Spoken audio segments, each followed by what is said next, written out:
Hello and welcome to the dim stream. Today is Thursday, February 9th, 2023. I'm Beverly and this is Alex. I think I'm still confused by switching the Wednesday and Thursday from Thursday and Friday though. So then I'm like, oh, I already did occasional levity, but then my brain breaks. Where I'm like, what is today? Which stream are we doing? And it only happens like right at the beginning when I'm like, oh, I have to introduce it. I don't remember what I'm supposed to say about anything. What's Yeah. my name? You know your name, don't you? No, I can't remember. But did you have a good mini vacation from streaming yesterday? Yeah, I did. And then I found out yesterday that I'm going to be unavailable on not next Wednesday, but the The Wednesday following. after that, the Yeah. 22nd. I Oh already yeah. know I had a dentist appointment that night, and I wasn't sure how late it was going to go, but now I know. Nighttime dentist. That's what I was thinking. Like, I mean, it's not as late where you are, but that's still like 7. I mean, well, Yeah, our stream is. I'll be there probably until 7 p.m. Yeah, that Um, is. and then I mean, my dentist is open on Saturdays too, so That's like nice though. it is. And I really really like my dentist like a lot. Like no, I'm not shagging my dentist. My dentist is a We were Mormon. all Mormon. thinking it. He actually went to my high school.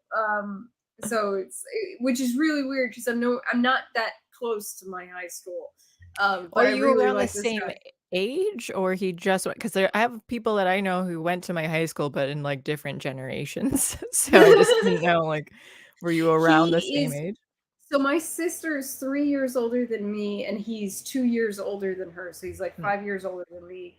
And so like we were never at school at the same Yeah. time.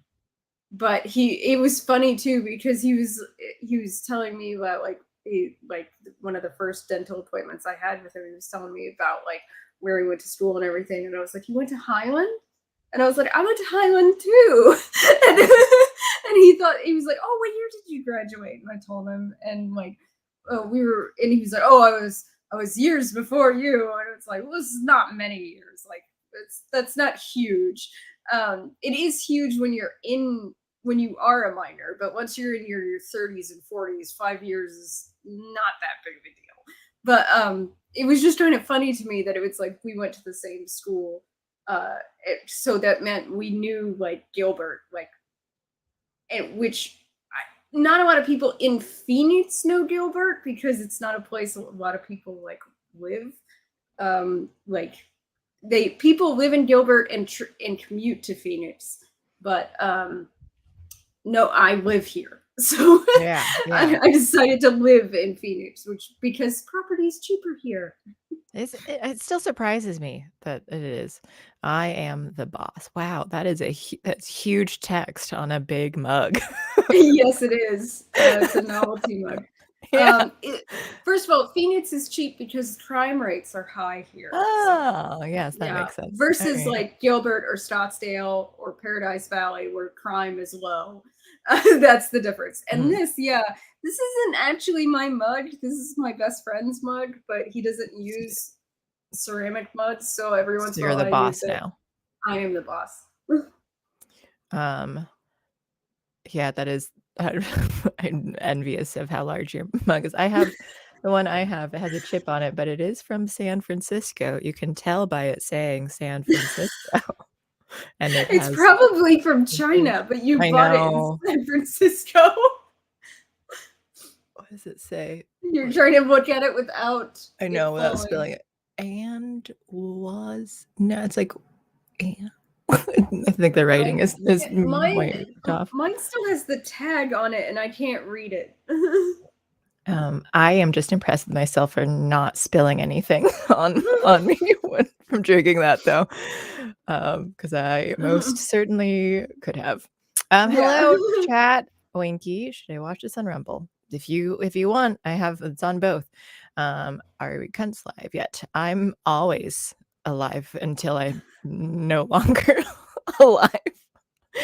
Um, And we are very cunty. It's we're safe to say we're 5 minutes and we're good.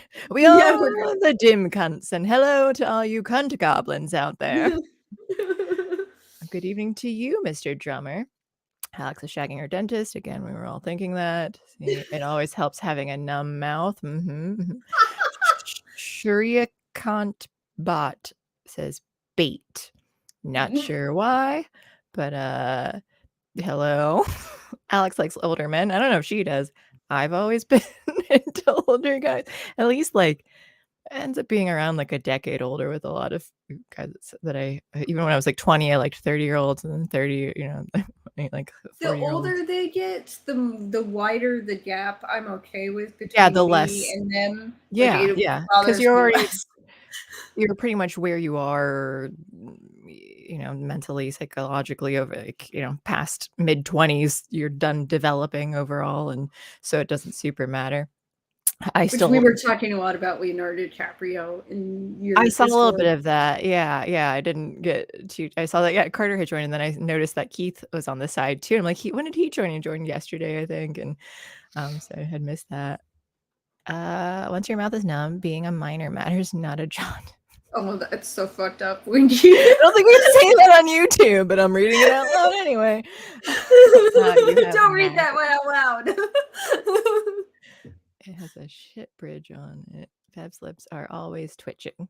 Yeah, I can do a bewitched of, like, where she's supposed to be twitching her nose, but she's really, Yeah, like, just her nose. but she always moves her mouth. Like, the way she did it was by moving her mouth. Um, and let's see, what? Let me start that again. Hello to Rumble. I don't understand, what is '07? What does that mean? Because I remember I've seen that before. Winky also says "gay" on there. I don't know what First, that means hi, either. Chicago Faucet. Mutterfetcher, you need to explain to us what this elite speak is of '07. Right on time as usual, I see. Yes, actually, my right on time is usually I try to be around, like, 5 minutes late is how I see You're about being actually right on. like with YouTube, you're supposed to be late. They Mhm. want you to be late. Yeah, Like, and it keeps to them be keeps fair. on toes, and even and I roll that over into Rumble because, consistency. I wanna even though Wednesdays are only Rumble, it's easier for my brain to just say, "I'm gonna be late to both things," when we start. Nighttime dentist is Alex's favorite sick Oh, move. Dentist oh appointment. 07 is a salute. Oh, I see it, okay. That makes Oh. sense. It seems everyone else but us knows this because Mutterfetcher They're was all good. saying it. Holy I'm sorry, I don't know Oh, okay. things. Here's the story. When Carter first contacted me to through email to be part of Unsafe Space, at the end of it, he wrote LMK, and I was like, "What is that?" And I had to go look it up. I was like, I've better "Oh, now now, but you know." yes, I'm terrible at acronyms and things, like, especially internet ones. I'm always behind the times, and I think, yeah, Carter uses more than I did. People might do, like, for what it's worth, even just, like, friends texting, and I just That's what I that means. Right? Those letters and going, what the fuck does that mean? Sometimes I'll have to look them up, though. I'll just search, like, FWIW acronym, and I 'cause I just have no idea. Yeah, but, or other ones I, like, figure it out, or I'm, like, trying to guess, like, "Okay, F could mean," and then, like, eventually, like, "What are some phrases that I know that people use?" And So but I it's love that something you to just learned like that. Thomas St. Thomas had written in Discord Alex is part of the ARI, and I was like, what the fuck is that? What is he The Ayn saying Rand about me? Institute? And he's like, Yeah. "Okay." But I look it up and it's like 10,000 I know, different and then it could things. be anything. And I'm like, Yeah. I think he means the Ayn Rand Institute because that's the only one that fucking makes sense in the Yeah, context that's of the why I thought that conversation. first, because I was like, Yeah. "Okay, they might have been talking, objectivism or whatever," like, Carter likes Ayn Rand, so I was like, I don't know what the context was, but that's the first thing I would think of if for them. I do Uh, not know these things at all. You would yeah. think I would. I was like part of the millennial generation that like grew up when these Yeah. were like really coming about when you had very little text ability. Like so those were constant, but I didn't text people. So and I didn't so text I with it just acronyms. Um, fly over my head. well, like I said, like, I'm answering some of these now, but, like, it's because after years, I started learning. But, like, LOL was pretty much the only one that I used, and then everything else, like, wrote out stuff, and even LOL, I transitioned, like, I'll swap between that and haha, and just depending on if I'm, like, legitimately laughing, then that's when I do, like, ha ha ha ha, ha, like, or all caps. So, like, I have different ways of, like, LOL is like, "Yeah, that's funny." Maybe I wasn't, like, guffawing in real life, though. Um, but, yeah, I'm trying to think of other acronyms that there's just so if many I where I'm like, "What are they saying?" And I have to look it up.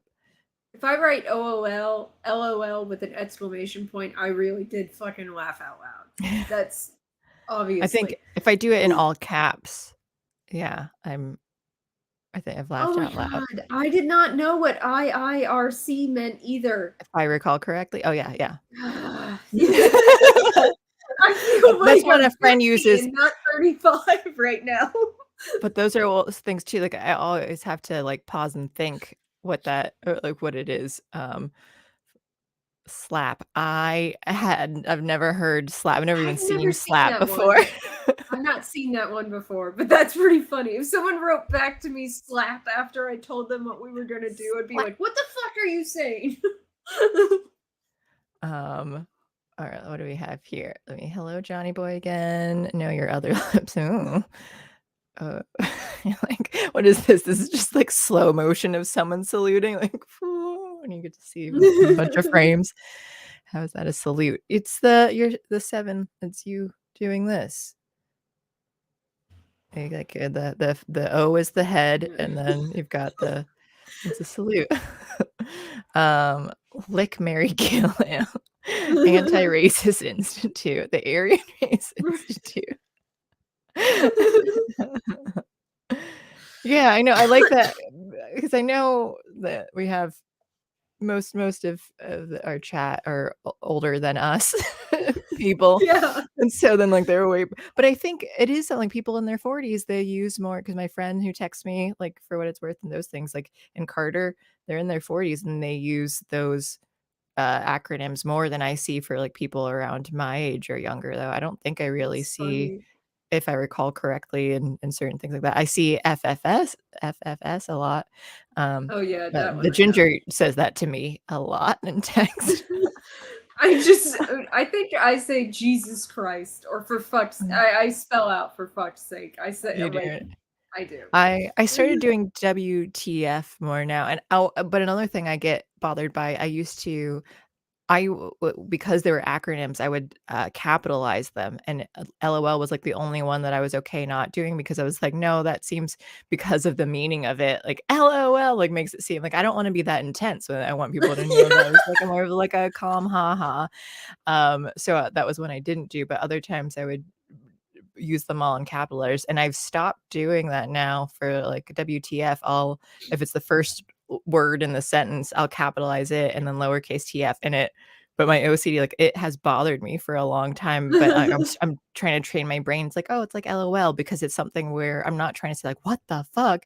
It's more like a "What the fuck?" kinda thing, like LOL, so it's definitely something that I'm like, I've been bothered by, and I'm trying to be like, "Okay, I don't think I need to all caps these acronyms anymore."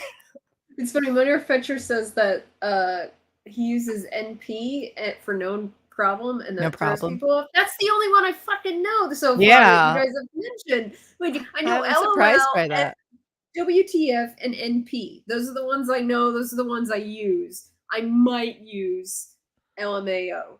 I remember I rolling on the never use floor laughing LMAO. my ass off. Uh, I remember when my aunt threw that one at me once. Oh, yeah. Yeah. I've never written LMAO. I don't think I've ever written ROFL. I think I've said it. I think I'll, like, joke about raffling, so I like to say I Ruffling. raffled, but I don't think I've used it as acronyms. Yeah, I was ignoring Rumble. Honestly, I have lots of trouble with internet acronyms too. It's when the text makes pictures where I get it. Oh, yeah, it depends. Like I didn't that's why '07 I thought it was like it meant something, not that it was a picture. I once read a funny story about someone thinking LOL meant, oh, there's so many that think that means lots of love. I think I've done that on like TV Yeah, too, and I saw that said it after chat someone's grandma exchange, died. like Yeah. a text message exchange. Your grandmother died. LOL. Yeah. What do I'm you so think sorry. LOL means? LOL. Yeah. Yeah.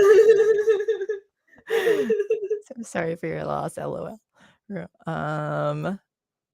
Alex uses a Randy dragon. What does that I mean? don't know what that means. I've never seen it with a T because usually you like, drop Rolling on the the floor. yeah. I don't think I've rotfuling. Raffle. I don't like it. Um okay. Well, tonight we're going to be talking about The Lost City from 2022 and Romancing the Stone from 1984. And You got it right. I say star because that's the third movie of the Princess Switch, is the Princess Mm. Switch Romancing the Star. And that's in my brain, and so every time I think, and I have to, and I love stars, they're my favorite shape. So it's in my head more.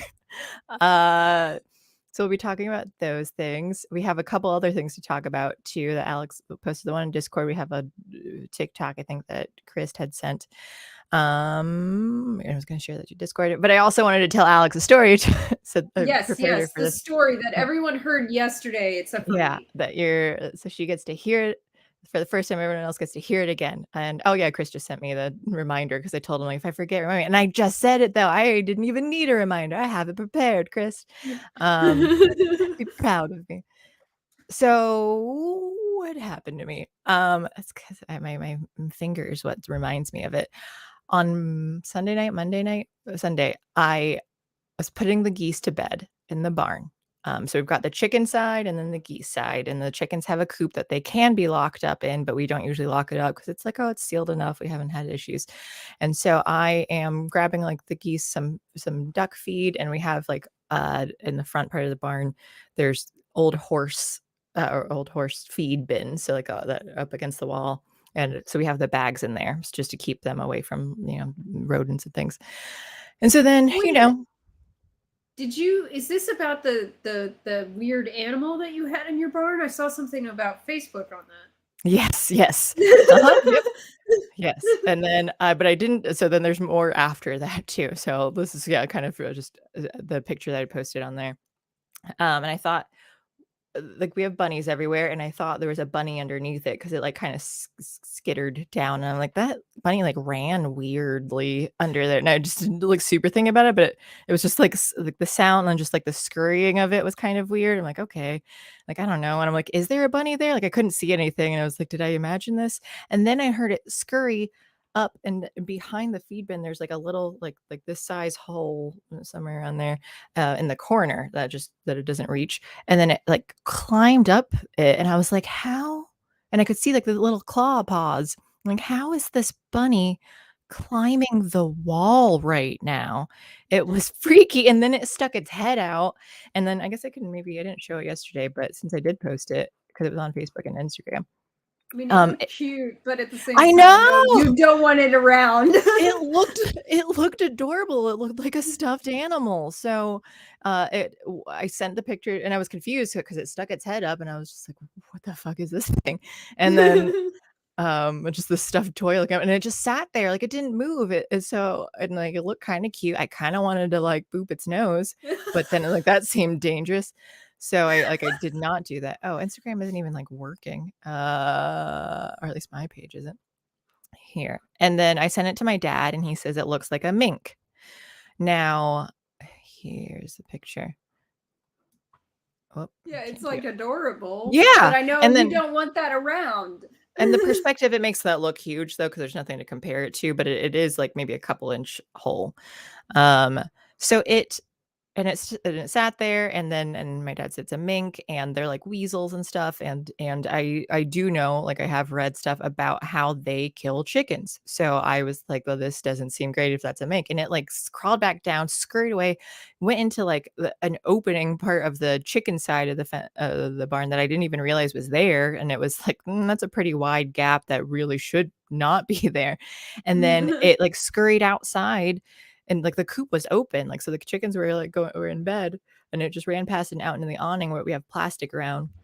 But there's a way to escape from that too, just the way it's done. And so like I heard, and I was trying to find it because I think it kind of got stuck in the plastic and was trying to find its way out, and I think it eventually did.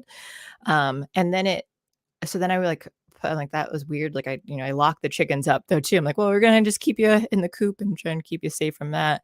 And then I was putting the geese away, and we have to like block because there's sliding doors for that where horses live. So we have extra like boards and things to kind of like block it off, things from coming inside. And and then I heard, when I was like kind of starting to get ready to leave, then I heard like a sound, and I didn't really know. I'm like, what was that though? And I thought maybe it was like something in the wall, like I don't know, like just something fell or whatever. And then a little bit later I heard it again. I was like, and so I like, and I'm like, oh, it's coming over by the door. And I looked between the board and then the wall, and there's the mink just standing down at the bottom. And I'm like, I think it made those sound, like I've never heard a mink make sounds before. So I'm like, but it was there. And so I kind of like scared it off, and went out to try and find it outside. Couldn't. And so then I waited till like 2:30 in the morning with the geese though, because I was just like, and I was like, I'm going to go to bed at a slightly reasonable hour tonight. Never happens. Every single time I'm like, around midnight I might go to bed, and then I end up not for Mm. various reasons. And then You're a so bad influence on me, by the way. I always am up later on Wednesdays and yeah. Thursdays. I'm so naughty. But the mink, so then but I was scared if the mink came back, and it came back a second time. And so it was like trying to get in, like I kind of had other things blocking that board. And Lemon Hope, she's like brooding and laying eggs and stuff, so she's just more aggressive too. So as soon as she saw like any movement, she like spread her wings and then hissed and ran toward the sound. And so she just, but I was like kind of nervous about the thing getting in, not as nervous as later. So it's just like, at least though the four Yeah. geese, they're aggressive. They're, like they're in breeding season, so they're probably not going to really take any flack from anything. So I felt a little bit okay with that. And No, these um, things are not safe around birds. no, the so then but like it seemed like it couldn't get in. Like I put in like cushioning with like empty bags and stuff to stuff in the board to make sure that like nothing could really get in, or unlikely. Well, apparently they can chew through like everything. So if it really wanted to, it could have. But fortunately, didn't do anything that night. Like I did go to bed. And then the next day when I was telling my dad and stuff, like maybe it was that night or the next morning, he kindly sent me a video of like a flock of geese as a No. mink, like I guess and I didn't watch the whole thing. I just watched like a little bit of it because I'm like, this is gonna, like, the title was like mink kills goose. And so and I guess, and the ginger did watch it, and I like it hopped out of the water and just like struck its neck with like such precision and then killed it. And I think it was dark though, so the other geese couldn't see what happened because they were just, I think, kind of like, oh, like I don't really like honk honk, I don't know what's going on. And it was dragging this giant goose away, and like their minks are not like enormous animals. No, they're not big. So then I'm terrified now and I moved the geese back into the mudroom though. They're living there right now. We're trying to catch this mink. I haven't seen it again yet, but I'm just like, I don't want them out there. Like if it can, apparently my dad was saying too, because I know like I've read things like, oh, this mink killed 16 of my chickens. Like, why are they killing so many? But they'll go into a frenzy state. So it's just like with all of the other animals like freaking out, then they'll just go and kill each one of them. Like they're not going to eat them all, but they like drink the blood. Ew. And so like and they're freaky things. And like so like they're similar to like fishers are bigger, but they're also similar in that they just have the frenzy state and will kill everything. So like they'll kill. The woman I interviewed today, actually, she talked about how I don't know how many chickens she had, but she's like, when we got them, they were like almost ready to lay. and like start laying eggs. And then a fisher came and killed all of them. And I was just like, Oh I god. don't want to keep hearing about all these. And I read something about like something like the Game Commission or whatever. They released like 40 either fishers or minks or something like into the wild in Pennsylvania or something though, because they're like to offset the squirrels and things in the wild. I'm like, They they're always do this. Like yeah. they did this with mountain lions, like in another area. And then They're like, let's and like balance the ecosystem. And like all our farm animals are being eaten because of could the you warn people who live in more rural areas that you're gonna fucking do this? Because yeah, they did this, and someone who bred show beagles lost almost all of them. And that we're talking about thousands of dollars with each dog. The only Wow. dog that survived was their stud. And which is the most expensive of the dogs. But still, are you It's kidding deadly. me? Yeah, it's The so retarded that like, and especially when it like, oh, a predator is affecting your farm, you're allowed to kill it. So it's like when they Yeah, start doing that, everyone's going to kill the predators that you just put out there because they're bothering and like they're hurting your farm. So I I don't don't. understand why they don't tell them about it, and it's always a stupid idea in the first place because yeah, Mhm. you're just gonna fucking kill them Yeah, anyway when they because start we don't preying want them on out. people's domesticated property. I mean, I can't understand No, and the especially when they're animals too that, like, they live solo, so then they have, like, a certain amount of space in the wild that they want to have, and then when you have more of them, like, they're gonna be sharing, so they might end up, like, killing each other because there might be too many for an area, like, you don't there it's just such a stupid idea to, like, try to mess with it, like, "Oh, well, they, like, keep other a animals in the ecosystem, like, balanced," but I'm like, I don't think that there's an issue here, or if that happens, let the humans do it, I guess, though, like, just say that's squirrel season always will my be more thought. open, like, That's always my thought. Like, if you're worried as Fish and Game about an imbalance, like say you think there's too many deer, then grant more 'cause that's hunting what they do, yeah, licenses. and they do that with deer. Why can't you why not do that with it instead of, like, "Let's just do it there's other animals out there that are predators to deer, so we'll just release some more, like, wolves and coyotes and things out here. Let's, I It's retarded. It's I honestly know. I mean, can you expect anything less from a The government government? agency? Yeah. I can I expect anything less? I don't know. It's I not yeah, politicians, Christ. It's bureaucrats. Bureaucrats do this. They I bet all government sucks. yeah. Hi, Tegan. Hi, Valnid. Um, I so that whole thing happened, and the geese they've been sleeping in the mudroom for my comfort and stuff. But then the next day, my dad came over with some traps that he had, and we have like the heart have a heart trap so they don't because that's how we caught the bunnies. And, so they're just cages that like, oh, the trap goes off and you put bait in and it doesn't hurt them. They just like hold them. But my dad has like ones that can injure. So ones that actually kill and the other ones that like catch you in the leg and that can hurt your leg. And I was scared of having those out because I don't want to get the bunnies and hurt them.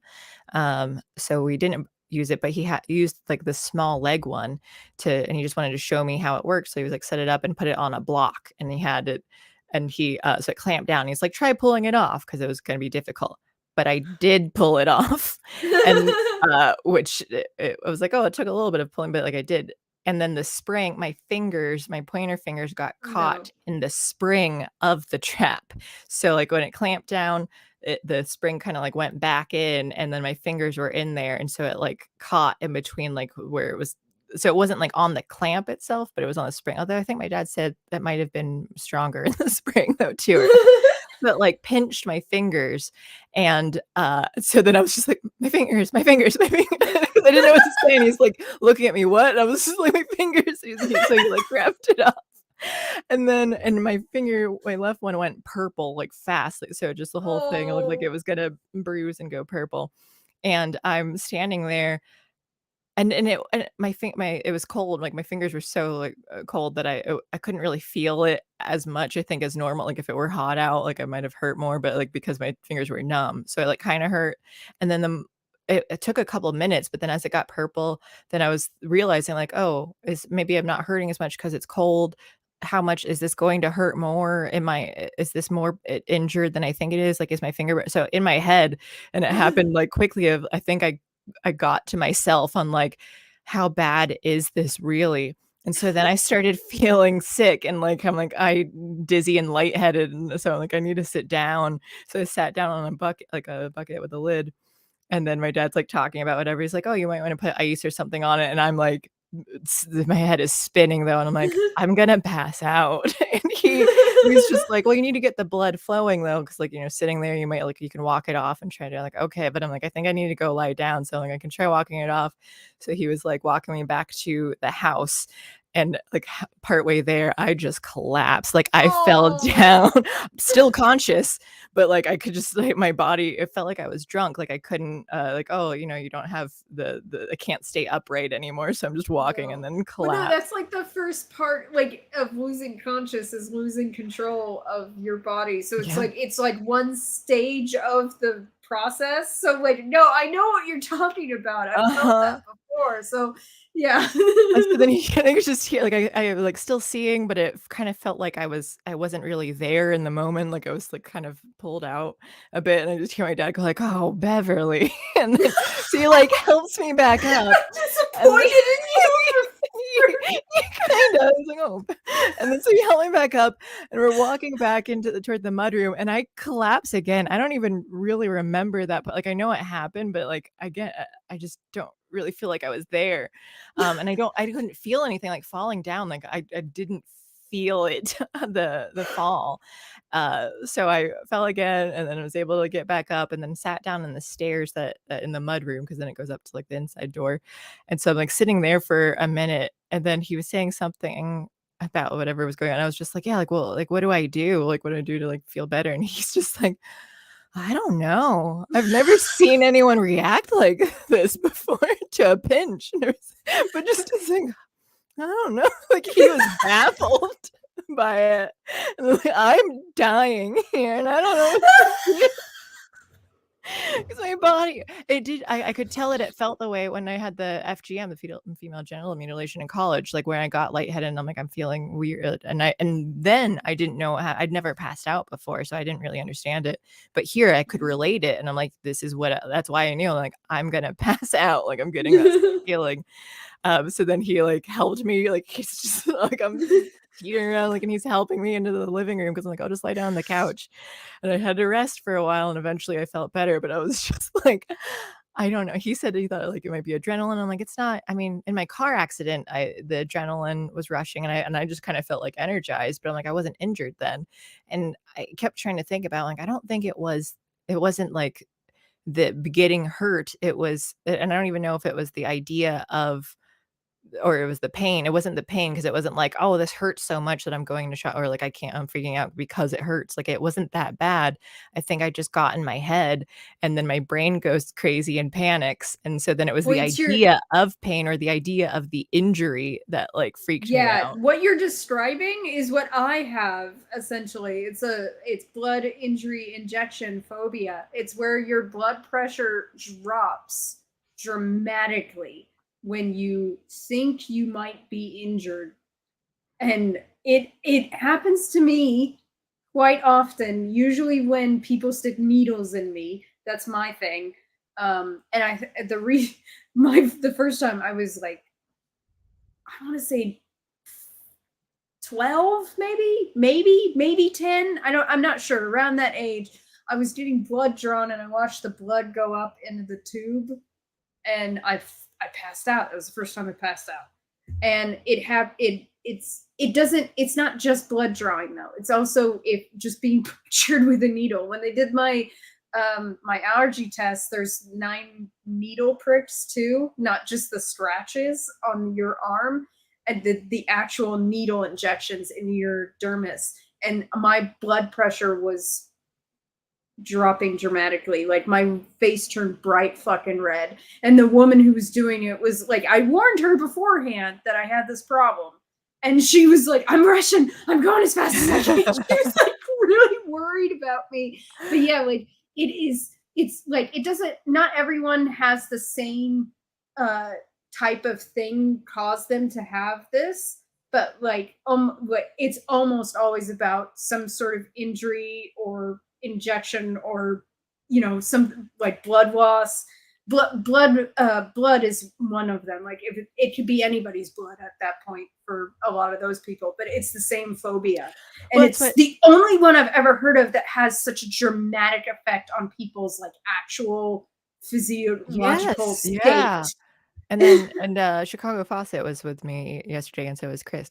Um, but then, like, and he was talking about, like, blood, being a problem and stuff for him too, and, but yeah, like, I'm trying to think, like, I did get the I donated blood at the blood drive before, and I didn't look over because it was, or when I looked at it, it was fine, but then it was like, oh, when there was a problem with it, and then I had everyone surrounding me, like, that was what that was what, like, kinda was making me uncomfortable, because I think it was the idea of, like, if that there's a problem, where it's just like, "This is fine, like, this is a normal thing, everything's good." Okay, but then it's like, "Oh, hey, here's, like, an issue here." I'm like, "Okay, what's wrong with me?" So then any idea of, like, something is not right with me is gonna freak me out, but I have had, like, cuts and stuff too, and I'm just like, "Oh, Yeah, whatever," I know. I like get that cuts kinda and thing. I don't like I see my blood all the time and I don't Yeah. Well, and that's what I was I saying yesterday, and I've talked about this, I think, on other streams too. I'm like, I don't understand for just, like, freaking out of blood generally for women. Like, mhm. if you Yeah. have a vagina, like, there's no, like, the Twilight series is the one that always comes to mind too. She's like, "Oh, 'cause it's about vampires." Like, I can't handle blood." I'm like, "How? How can you not handle blood, Bella? Like, that's Yeah. ridiculous." You Um faint every time? yeah, and then you You do your passed out in, like, the menses? bathroom or something though too, like, for a week. Um, I just like, how do you not handle, like, or you get used to it eventually. So, like, blood isn't the problem, and when I'm watching stuff on TV or whatever, like, or, it's not the gore, it's the injury. It's like if someone's hurt, and then that's what I empathize with or something though, and, so it's so it's so weird to happen though, and, like, and you get it though. I'm trying to think of, like, shots. I don't mind shots, um, but I do think, like, the physiological response where it's just, like, when your body thinks, "I'm being harmed right now," and then it has that, and you're like, you can't control it, and then and even but You then it's, like, not even necessarily that, it's, like, my brain thinking about it, and then it's like, "Well, if your brain's thinking it, this must be happening, so my body's Yeah. gonna do it Like, now." what's so weird is that people have taken scalpels to my skin while I'm awake, and that's not the part that bothers me. It's the part where they stick the needle in. Mm, Like, mhm. so for me, it's always the needle part. So, and I'm not afraid of needles. Like, it's really weird. Like, on a rational level, there's no fear there. I know it's not a big deal, but like, there's something like lower in my brain, like what an older part of my brain goes, no! And my blood pressure like skyrockets and then drops. So I fucking faint. And I hate it. I wish I didn't have this problem, but like, yeah, not everyone has the same part of it, but it's always the reaction is weird because the reaction is the part that's always the same no matter what part, what is the body What caused integrity causes you to have this yeah. problem. It's really weird because that's why they call it blood injury injection, because it's any of the three, and you might not react to all three. You W might only react to one. what It's is it? very Blood strange. injury injection when Injection phobia. what's a okay, it's considered a phobia. Alright, look that up. What was the other thing I was going to say to you? Blood injury phobia. Like the mink. And I lost the thing I was gonna say now. did you Um, get catch it though? no, not yet, that's why I'm still scared, and that's why the geese are still gonna be sleeping in the mudroom until further notice. Yeah, until you find Ginger it. was really excited about having them in the barn and not having a little bit more space in the mudroom, but until I don't know, like, we'll see if we can kill it. I'll say too that minks, people were in the past more like they wore mink coats, and you have like mink stoles or whatever, and I never really thought about what they were, and I guess I have seen it like on I Love Lucy or whatever, that I guess I should have remembered that they're kind of ferret like, but in my brain I always kind of pictured them as like looking like hamsters or chinchillas or other thing Really? like, I just thought they were, like, cute little, like, "Oh, they're gonna be I cute always little knew they were, like, furry." long, like ferrets. I should have remembered that 'cause like I said, I'm sure I've seen it on I Love Lucy and other things, like, 'cause I remember specifically an episode of them having, like, fur coats and stuff, but then anytime I think about it later on, I just always thought, like, make me think of them as, like, the Minx cat or a lynx or something, like, where it's just kind of like, "Here's this cute little furry thing."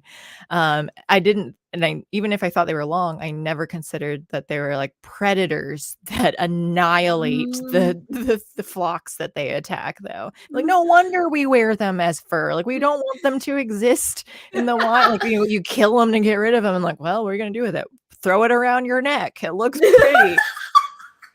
Wear its coat to Then you warn me off its yeah, and then, like, all the friends. women go around wearing this, like, "Look how beautiful, look at this head here, and, like, look at these tags," 'cause, like, they'll have, like, the whole animal sometimes, and so, I mean, I don't know, I guess that must have, like, transitioned from early times of, like, wearing the just actual clothing into, like, "No, this is fancy, and this is look how Yeah. luxurious it is to have this They head actually on there." do, like, farm them. They actually Oh, have yeah, yeah, yeah. farms Well, of that's what them, and I read a few years ago in Pennsylvania. Someone released, like, 4,000 minks from a farm, and then, like, 400 of them died because they got, yeah? like, run over, by cars, people trampled on them as they were escaping, they were, like, all these things, and, like, I think they caught the rest of them, thankfully, but it's like, what if he that they got out into, like, the wild, wild? You have 4,000 minks That is or mink such an ecological disaster. Yes. Yes, then My there's, like, ecological god, I cannot. terrorism. Yeah, that is just horrifying. First of all, yeah, they're farmed, so they have no idea how to protect themselves. And secondly, yeah, if they do survive, they're gonna kill everything. Mhm, Good and like I said, God. they're like the solo animals too, so you have all of them who don't wanna be around each other, so they're gonna either spread out or kill each other. Like, when they're in the farm, they're being fed, so, like, they don't have to worry about it, so, like, they There's no can live competition. together, you don't need to, and then I think a lot of the ones that died, they were also babies though too, so it was like the mothers and Oh, then the babies and all that, and I'm having trouble sympathizing after, like, I mean, like I yeah. said, the one I saw is cute, but, like, now I'm I scared about have sympathize because they're domesticated, which Mhm. means Oh, human yeah. beings were fucking responsible for Yeah. them. No, and I still sympathize with them, but I just part of me is also kind of like, now I feel terrorized by a mink too, though, but even that, like, I don't know, I won't be able to do anything, and that's why I'm like, I also didn't really wanna catch it and injure it through it, and I'm the idea of having to, like, either kill it to get rid of it saddens me too, because it's just like, I wouldn't mind you staying alive if you would just live elsewhere, and, like, with the fox and things Yeah. though, and my thing, because if it came back around, the ginger's always like, "Just shoot it, like, shoot at the fox," and I haven't well, 1, I just never really have the gun on me at the time it was and 2, like, I just You're a bad rancher. I know, but if they're, like, unless it's within, like, attempting to attack or something, it's, like, in the process, then I would feel more self-defense, and I know technically after it's killed a couple of them already, it would be self-defense whenever it came back, but it's just, like, hard for me to even cross that line for an animal. I feel like a human would not have any qualms with, like, if I feel like, they're being threatened or whatever, but, like, an Well, animal, because a human being consciously they're has decided conscious, to it's like do yes, this. An and animal not an it's out of, animals like, are like, I want survival. food, and Yeah. this is how I get food. I A might be more human, sympathetic to a human if you're trying to eat me, yeah. but if you're not, then you have no reason. But, yeah, so even with the mink too, because it was just like when it popped its head out and it's just hanging here like, "Don't mind me, I just live here now in this hole, this corner." I So know, I was like, "That's adorable, but I think that's uh-huh. dangerous," Yeah. right? Because it's hard to get, like, get in your head too that I'm like, "How is this a cute stuffed animal, like a killing machine?" Which also, like, I'm sure however many horror movies that's been. Well, I mean, think Just about teddy cats. bear. Cats are so cute. Those things kill Yeah. everything Yeah, around them. Corey just attacked my leg earlier tonight too when I was walking by. He pounced on me. Well, as a lot of people point out, outside cats are an ecological disaster for the Mhm. area. They really are because they're predators. Like, we think of these animals as adorable little, cuddly muffins, but they are predators. And that's part of the reason why we like them, though, is because there are predators. Same thing Y with They're dogs. our predators. When it's your predator, it's not that big a deal. Mhm. It's Yeah, in it's kind fact of oh, go ahead. Go ahead. You finish. So I was just gonna say that someone said that they had a pit bull and a border collie on their farm, and the border collie killed all like most of their Mhm. chickens because border Mhm. collies are not great to have around small farm animals. By the Mhm. way, worse than pit bulls. They have I an remember you saying aggressive. before, yeah. Yeah, so, like, it's just, we they love that dog. They said it too. They're like, I still love that dog," but, they killed a bunch of chickens. You gotta be Yeah. careful with predators. Yeah, and that's the thing that and I feel bad for dogs like that where you're like, "Oh, if they dogs get put down because, like, of the behavior and stuff." I'm like, "Well, part of me understands, but another part is like you have to learn that like to keep like be careful with animals though too. Like I keep the geese have to be separated from the chicken. I mean, lemon grab just like because they happen to be like in nearby today outside and but like lemon grab went and attacked one of the hens and so we had to like separate them and but it's just like yeah you kind of have to you need to be careful, like, even with the geese and other animals too, that, like, they don't get along well. The Plop only likes me, and so, like, yeah, other humans he does not approve of. So it's just kind of those things too, like, well, a dog you want like, as humans, we're just used to, like, they're friendly and, like, and they can be okay with everything, but you just need to know that, like, each dog is as an individual is different, the breeds might be different, like, everything, so you have to learn, like, "Hey, is this aggressive?" Like, even at, like, shelters and stuff too, like, "This cat doesn't get along with other cats, it's better in a home, solo, at this animal." So, like, there are things where you just kinda have to, like, learn and adjust, like, if you take this animal, learn how it exists, Yeah, and you as can't the and it's not a human human.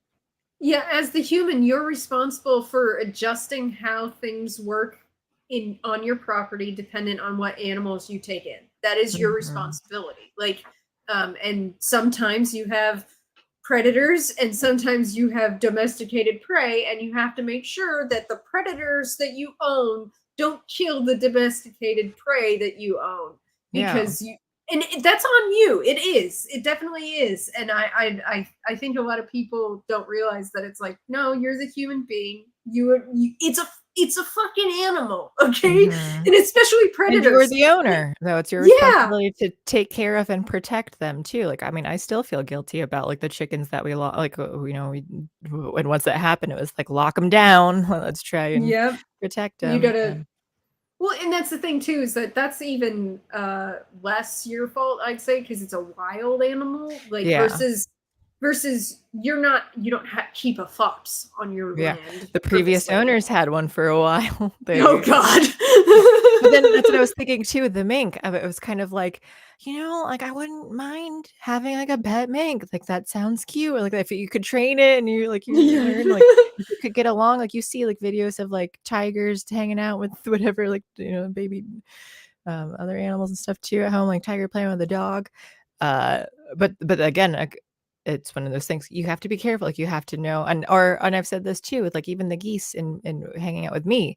I still have to be careful. Like sometimes they get worked up. Like the frenzy thing, I think it just happens with instinct sometimes. So like when Lemon Grab or Plop is worked up, and they're mad at the ginger just because he's existing, so then like sometimes they might like take it because they're nibbling, and if I'm nearby, like their heads just turn and they'll chew. I'm like, no, this is me, it's me. Like remember me, but like you just happen to be there, and they get enraged. And they just see red, so they're not really paying attention.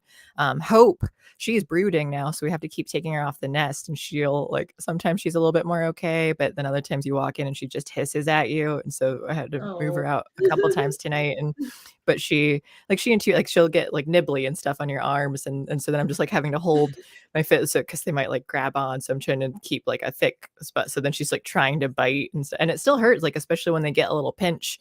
And that's fine. Like when I get pinched by that or I get scratches, I'm not passing out from there because it's just kind of like Yeah. I've got this focus, but it was like this other injury that did pinch me. And I I don't know. So it's such a weird thing when like sometimes I the body I'll reacts in admit I almost did pass out when Missy bit my hand when that 2021 when the cats almost got into it and I got between Oh, them. yeah, yeah. Missy bit my hand, like my dominant hand, like really bad, and I almost passed out then. Like it was funny too because it was like maybe 5 minutes after the bite happened. I almost passed out, but I can't.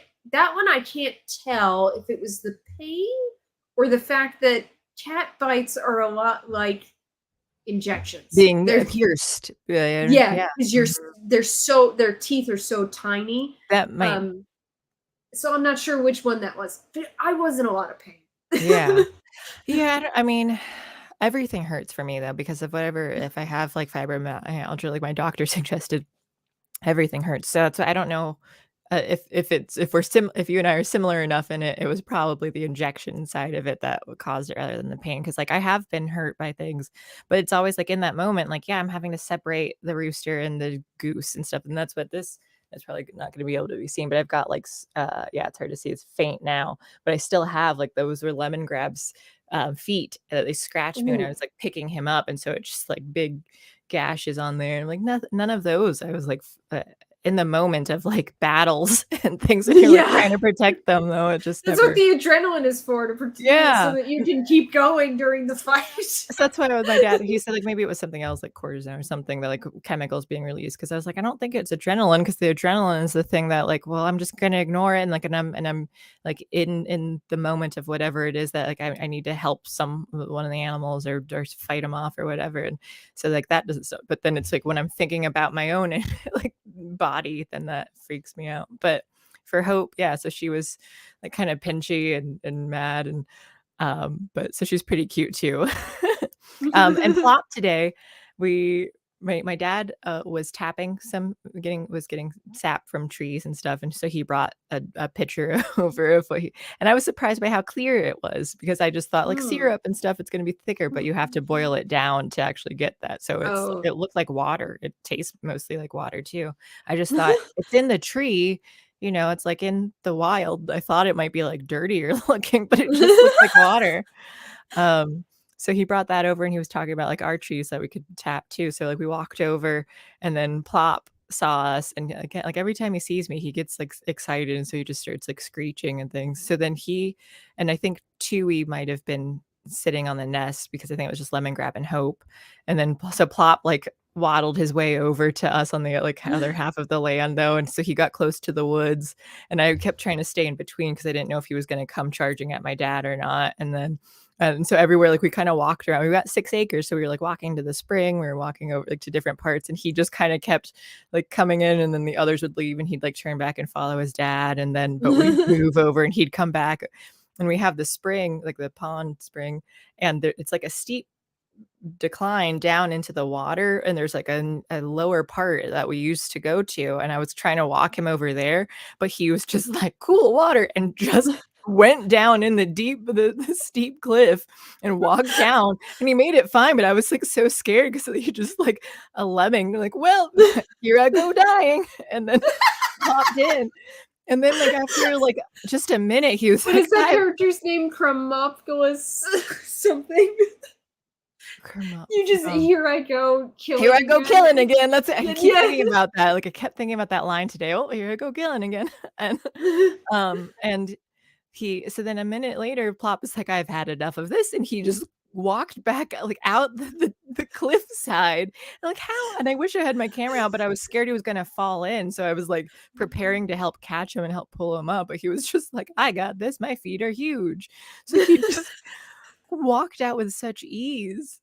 I was really impressed. And Lemongrab did it once, and it was nearby, but there were, like, a bunch of rocks because I was, like, walking around, and Lemongrab wanted to follow me, so but geese only see, like, in a straight line, though, they don't know, like, "I need to go around somewhere else," so he's like, "I need to follow you," and so he climbed, like, the most difficult spot back up there, like, slipping and trying to climb up, like, the slippery rocks and things, and Oh. he made it. Eventually, like, he, like, kind of flapped his wings and flew, and he made it, but Plop was somehow more graceful. Um, but and that happened last night too. This is my last thing on geese, and we can actually talk about the movies. But so we have the fence, the goose side of the barn. It's big and fenced in, but they were let out and they were on the back side of it, and I could hear them honking in the distance. So right before the stream yesterday, I was like, I need to go make sure they're okay. I don't want them that far out because it's getting closer to the woods and predators. So I go out, and they're just standing on the outside of the fence, like looking inward, like they wanted to go in, but they couldn't figure out how to get there. I don't know how they figured out how to get back on that side. So I was like, "Come on." I tried to usher them. They wouldn't go. They just kept trying to like face into the fence. And we're like, "Yeah, we are trying to go, but like we can't. Like this wall is here, and we're trying to get on the other side." So I carried lemon grab all the way around because there's only the one entrance into that fence on the other side. So I had to go all the way around, put him in, because if I didn't take him far enough, he would have followed me back on the other side as I try to grab the others. The others did not want to like handle it. And I said, because I talked to him, like, if I just like toss you over this fence, do you think you can land? Tried it with Hope. She was okay. Tried it with Tui. She face planted. She didn't like, she like kind of spread her wings like too late, and it was just and I got scared she hurt her feet. And then Plop, I'm like, I'm not gonna even try it because you weigh like what all three of them combined. So I just carried him all the way around to the other side. I'm like, just He's don't getting trust it. big. He's enormous, and that's why I'm so glad he doesn't realize how big and strong he actually is yet. So when he attacks, because he gets scared when he, like, charges at the ginger, and the ginger kinda, like, goes, ba he turns around and just, like, screams and runs away like a little bitch. Um, and then he loves me, so that's why he just kept following me around, and every time he'd get close today too, I just pick him up and kiss him though, because 'cause I'm, like, trying to, like, instill in his brain forever that, like, "You love me. Remember that you love me. You are happy to see me. You love these kisses and hugs, so you continue to love me." So that's my goal every time though, because 'cause I'm like, "I don't want you to ever try to fight me because this it will be very painful for me." That Um is hilarious. but again, like I said, like, you have to be careful, like, when I'm kissing them and stuff too, like, I try to watch out or, like, they even not aggressively, they just might but they bite, like, they'll reach out and bite and stuff, so Yeah. you have to be careful of, like, "Are you gonna bite my eyeball?" So, like, I try Yeah. to, like, keep Ow. positioning where it's like, okay, like, they might nip at my lemongrab sometimes bites my chin or something, and, like, that's fine, but, like so I have to, like, keep him but their necks, like, stretch and stuff too, so I'm like, "You gotta be careful." Um Okay, well, I do love geese stuff. Let me catch up on chat, and then do you wanna actually start with the thing that you posted in Discord first, and then Yes. we'll do movie? Let's Okay, do that. let me look at and see what I've missed here. I I've like missed a that lot. chat is like Alex is reading shit. Just every Alex is once what? while you were talking, I was like looking over at chat because I'm seeing it move. Oh, yeah, yeah. I saw something, State College, Pennsylvania. What is Penn State released a hybrid ladybug to combat some other insects, and now they have a hybrid ladybug infestation. Yeah, yeah. Isn't that hilarious all the time whenever humans are retarded and they're like, let's combat this problem we have by bringing in this other thing. Oh, this other thing is now a problem. And what do we do about like this? The problem is worse now than the thing that we had before. Like the problem is that human beings do this thing, like scientists do this thing where they think, well, we can create this wild thing and send it out into the world and it'll take care of the problem for us. And it's like, no, that is not how you use nature against nature. What you do is you domesticate a part of nature that already does the thing you want it to do. And then you use it in targeted methods to do the thing you want it to do. That way, it's under your control. The problem is with this whole thing about just releasing it into the wild. That's where they go wrong. Like Yeah. every time. Like it's without fail. It's like, stop it. Or maybe not use nature to do like for like we're humans and like maybe find some other Well, I way mean, of the like a good example though is that we domesticate animals to have a yeah, yeah. That's yeah. I'm not So against that either. I'm just saying like yeah. there are other solutions than let's bring more wild animals in and just let them Yeah, that is have the at it. dumbest part. Uh Yeah. that like just because you have the the ability to think and, and come up with ideas like I think we could do better than that. Hybrid ladybug infestation sounds like an all-girl punk band. Yeah, it does. I really like that as a band name. Hello, we are the hybrid ladybug infestation. Um, Putting my fingers in things until I pass out is one hell of an autobiography title. There's a 2 in the mink joke somewhere too. They accept mystery meat blood. Yes, they did. As far as I know, they never had they never told me otherwise that my blood was not acceptable. Alex doesn't mind spilling her blood, but is afraid of needles. Goku doesn't mind spilling his blood, but is afraid of needles. Therefore, Alex equals Goku. I didn't know. I didn't remember Goku was afraid of needles. 47 nothing makes me stiff. Now I just see Super Saiyan Alex in my head. Huh. Yeah, I see it too. I see it too. You imagine me Too as a blonde with spiky muscular. hair? Yeah. Unless you're gonna be, what is it? Super Saiyan, what's after Super Saiyan 4? Whatever the one that got blue, but I never watched that series where they actually did the blue hair. Each mink pelt can hold 30 dice. Beverly next to me. Yeah. Yeah. Yesterday too.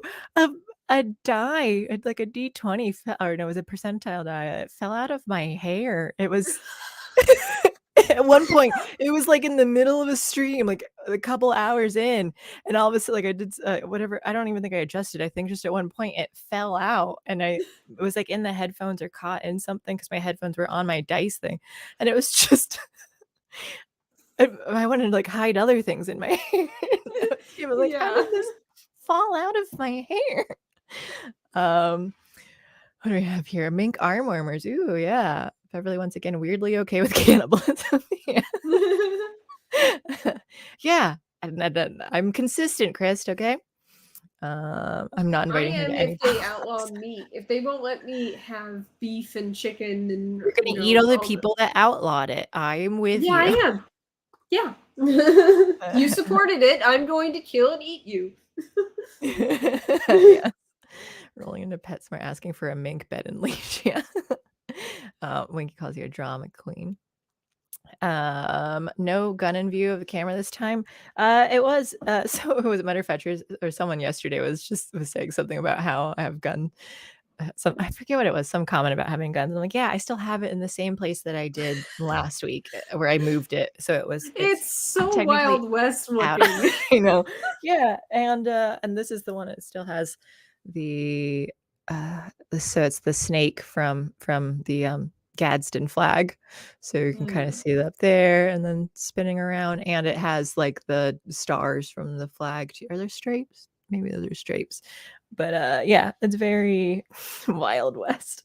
It's They're asking if it's loaded. you should always assume that it's loaded. That's true. It doesn't look like it is though. But probably should be. I should have them loaded for in case someone breaks in. Watch your face when she reads this. Bury your pets in armor to confuse future archaeologists. Yeah. Is this an armadillo? 4 abortions in my hair. Okay. Your thing. What was the thing you posted? Are you sharing it? Do I need to share it? Do you have it? Do you have it? Oh, I I do not have it up myself. Yes. Oh, it's over in this window. Hang on. I see a black man. Yes, it is a black we man. call darkies. Oh, God. No, that's just the nickname my white friends gave me in high school. So, what is this dude hits the nail on the head on how I feel about this whole Hogwarts Legacy BS that's been going around. Alrighty. Full screen sound. Don't understand what's going on. Isn't Harry Potter just bigger than J.K. Rowling at this point? No. Sorry, buddy. You're supporting a billionaire transphobe. Twitter will be hearing about this. Wait, what? You're using Twitter? What? Isn't that owned by a billionaire transphobe? Hasn't he tweeted many times ridiculing the ideas of pronouns and all the other verbiage that trans people would consider problematic? I don't pay for Twitter. Doesn't matter if you're paying for it. You're still using it. You're still aiding in the population growth and engagement on his website. And he said plenty of times he uses those numbers to justify his purchase. And those are the same numbers that are used for advertisers to bring money to his platform. Whatever. It doesn't matter anymore. It doesn't matter. Well, why are you so fixated on this game? It's funny because that's actually my question as well. Why are you so fixated on this game? Out of all the revenue streams this woman has, why do you care so much about this one in particular? Explain yourself. When's the last time you stood outside Universal Studios and boycotted ticket sales? You know she gets a percentage out of every Universal ticket sold? How many times you been out there boycotting that? What about Legos? You know how much money she makes every year from toy sales? You're a bad person. And Twitter told me that, so I'm going with it. It just seems so odd to me that out of every avenue she gets money from, you decide to go after this Warner Brothers video game that she's not even involved with. But I think I know why. Because it's easier. You get to get out of bed, pajamas on, go right onto your keyboard and type in Harry Potter game bad. Therefore, I'm a good person. At some point, these movements always get hijacked by disingenuous individuals trying to look like the good guy for some type of purpose or validation. It's much harder work to get off your ass and go down there to Orlando or California and boycott Universal or Legos, or go to Japan and boycott Nintendo, because guess what? She has contracts with them too. The humongous parts of her income y'all just overlook. The ones that could potentially actually make real change, you just overlook because it's easier to attack this game. Now I'm hearing people are bullying innocent streamers just because they're playing this game. You've become exactly what you hate, a monster. For the most part, the people getting Hogwarts Legacy, it doesn't mean anything to them except they just like Harry Potter. They're not sharing any views with anyone. Alienating people with baseless labels serves no purpose.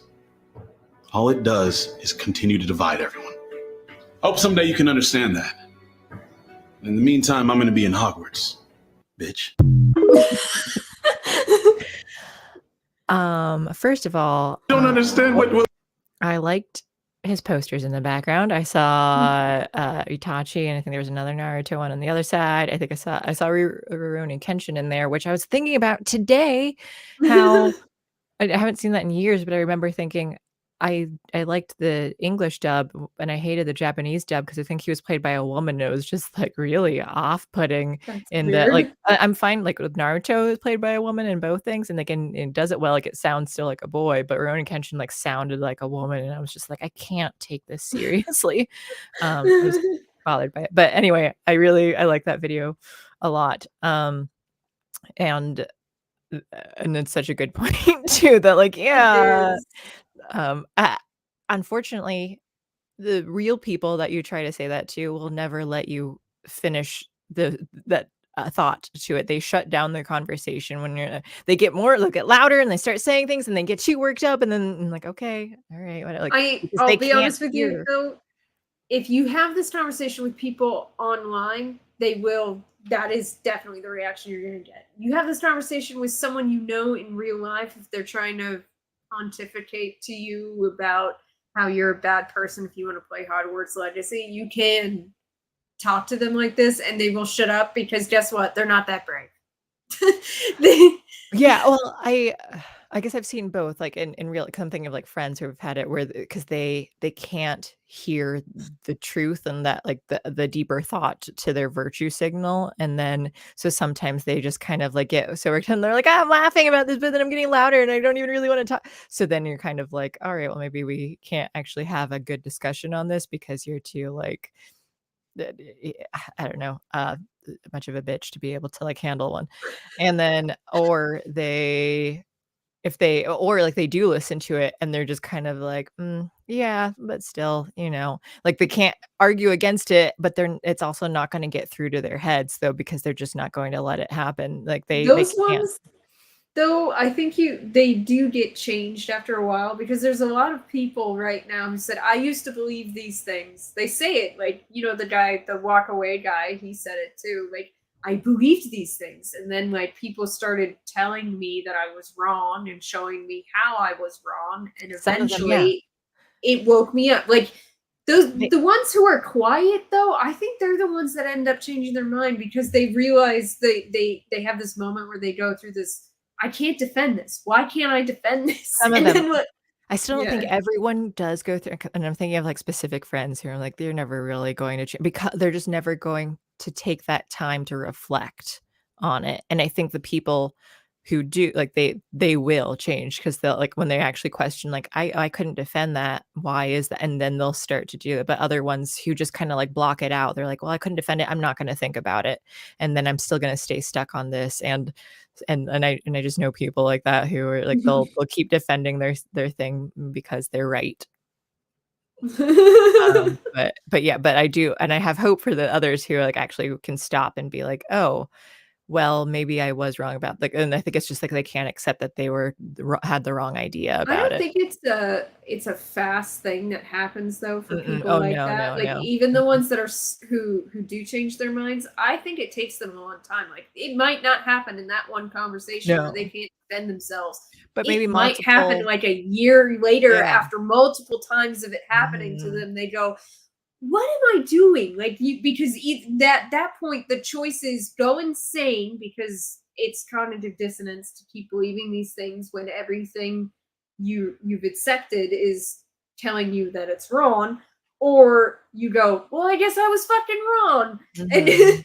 I think it's multiple times. I don't think it's one conversation. It's It's multiple times. I agree with that. I definitely think that's true. And I think the ones who don't learn are the ones who memory hole things because then they Oh just yeah. move on to the next issue. And because again, for friends and stuff too, it's just like, remember when you were like saying the opposite thing when that was the like Oh in the god, cool those thing to people. do, and now you've changed your mind, like, but no, this is the way we always did it. Like, so you just memory hold everything that you were like really arguing against for Unfortunately, I think the people who were like, "Big Pharma is terrible" in 2019, who I was like I was in agreement with. I was like, "Yeah, they're terrible," and then they were like, "Let's go Big Pharma."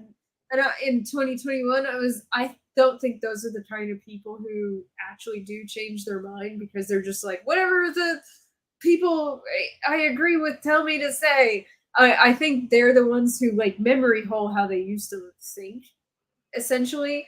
And I do think those people exist, and I can't stand those people. Once I realize that they're doing that, I'm like, I don't really want to talk yeah, yeah. to you. And Guy in Room asks, "Do you guys have woke friends you were talking about?" I do.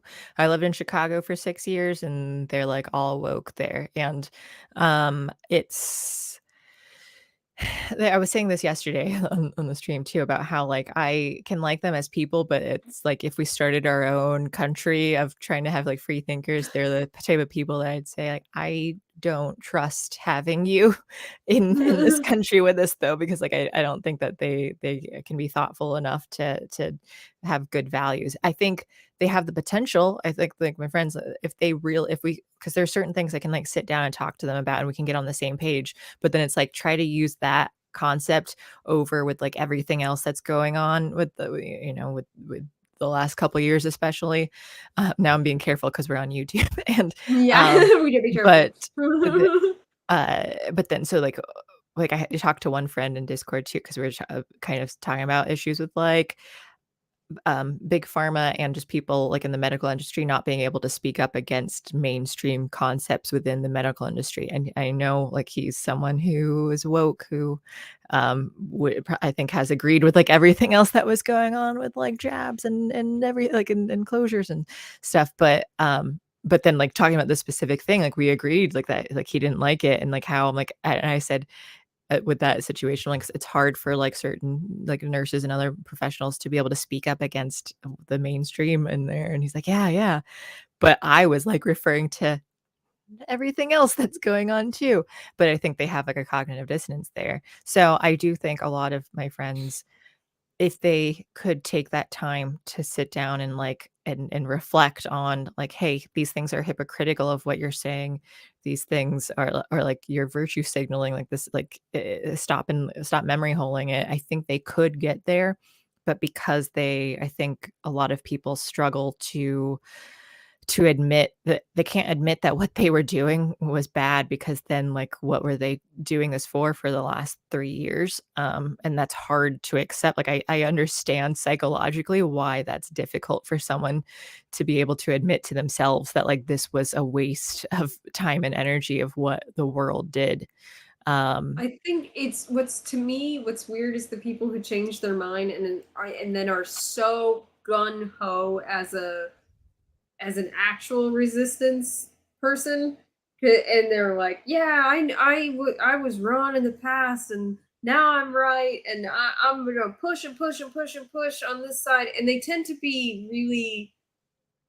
It's sort of like when, and I hate to say this because I know a lot of people are like this, but sort of like atheists who grew up in a religious household. They're like they overreact to religion as Mhm. adults. It's sort of like that. Or like a convert who essentially that's what it is. It's like a convert who like I was drinking all the time, I was doing horrible things, but now I believe in Jesus, and they're like a teetotaler, and they're an asshole to anyone who fails ever. And it's sort of like that, like they overreact in the other way, and it's like now you're just being a jerk in another way. Like I don't care, like this is like your default, isn't it, that you're a jerk Yes. and you just pick a side and then you're a jerk. And that bothers me. I don't like that kind of attitude because it's like, yeah, people screw up, people have nuance to their stances. Like guy in room, you said that he is slightly woke because he mocked Elon's because of the Elon mocked pronouns part. I don't think he actually was saying that made Elon the bad guy. That's an argumentative tactic that I use often to point out that someone is not principled in their stances Yes. because they'll go, I'm forgiving it this time, but this other time I'm not going to forgive it, and Mhm. it's completely unforgivable and irredeemable, and I hate everything about it. Like they do this, they do that Yeah. a lot. Yeah, So I I pointed out. say that, like, I didn't think of, the guy in the video, right? I didn't think he was woke because of that either. I think he was just using this is the argument that they use and that they have and, like, and so he's just calling out, like, Elon does mock those things. He's not saying that it's bad, he's just saying, like, this is a person that they're allowing According themselves to to use the your rules. yeah, yeah. So, like, and, so I'm fine with him just stating that that is the what Elon has done, and that normally, like, if they weren't being hypocritical, they would have a problem with this and using that platform, though. So I wouldn't I say that used he that was woke. Yeah, I used that against someone. Like I wouldn't say this. It was Activision Blizzard, who, as a company, has had CEOs that were literally abusive to people and covering up abuse. And that was a big deal and everything, except for the fact that everyone still buys Activision Blizzard games and still gives them money and everything. And someone was saying that they loved Activision Blizzard, but then in other posts was saying don't buy Hogwarts Legacy because of this woman who behind it. This woman. And it's like you cannot say like the actions of these people are okay and you can still buy their game, and say that the actions of this person is not okay and you can't buy the game. I said that to them, and essentially it's the same argument he made about Elon Musk, because, and actually it's worse than that, because Elon Musk's actions were comparable to Rowling's, whereas Activision Blizzard CEO literally like committed crimes and versus an opinion you don't like. I'm sorry, on the order of, values, I'd say one's more important than the other, but they're like their argument was that they cared more about her influence. And I was like, your argument is that she's getting money because we're buying the game and that allows her influence. If you give money to this other game, you're giving money to those people who also have influence because it's a major corporation. Activision Blizzard is huge. Uh, and those people make tons of money off of it. Like, not money that you or I or the person I was talking to would ever have like any kind of concept of, really. And so it's like, really, you're saying that it's okay to give money to these people who have influence, but it's not okay to give money to her. And Yeah. because she, like, it was, so that was my point. I did the exact same thing the guy did in the video about another, similar situation, essentially. That is a tactic that we often do to point out how these progressives are not coming at things from a principled standpoint. is we play their game just to show them how they're not actually sticking to their principles. The problem is that they don't care. Mhm. They don't Because care. it's just like on to the next outrage. Yeah. Yep. Mhm. And the guy in It's room oh, go ahead, sorry. no, go ahead. I was just gonna read that. He said, "Sorry to hear that, but at least you haven't come off anything talking about friends, about the woke friends or vice versa." Oh Yeah. yeah. I just say that I I'm grateful. Like we don't get too deep into like we've been able like certain friends, we can have some conversations. Other ones I just kind of like I'm not going to we just kind of let them go. Like I don't always feel the need to like let me argue with them so like and I try to find common ground of like, here's something like we kind of like change the subject or like I agree about certain parts or I can laugh at like mocking Trump or whatever. And like, there's certain things that like we can agree on. And but I'm glad that even to the point of like having conversations that we disagree on, those friends, like we're still friends with them. They're not like, I will never speak to you again. Like our one friend's I think he's been pretty pro jab with everything though too, and then not liking that like we hadn't gotten it.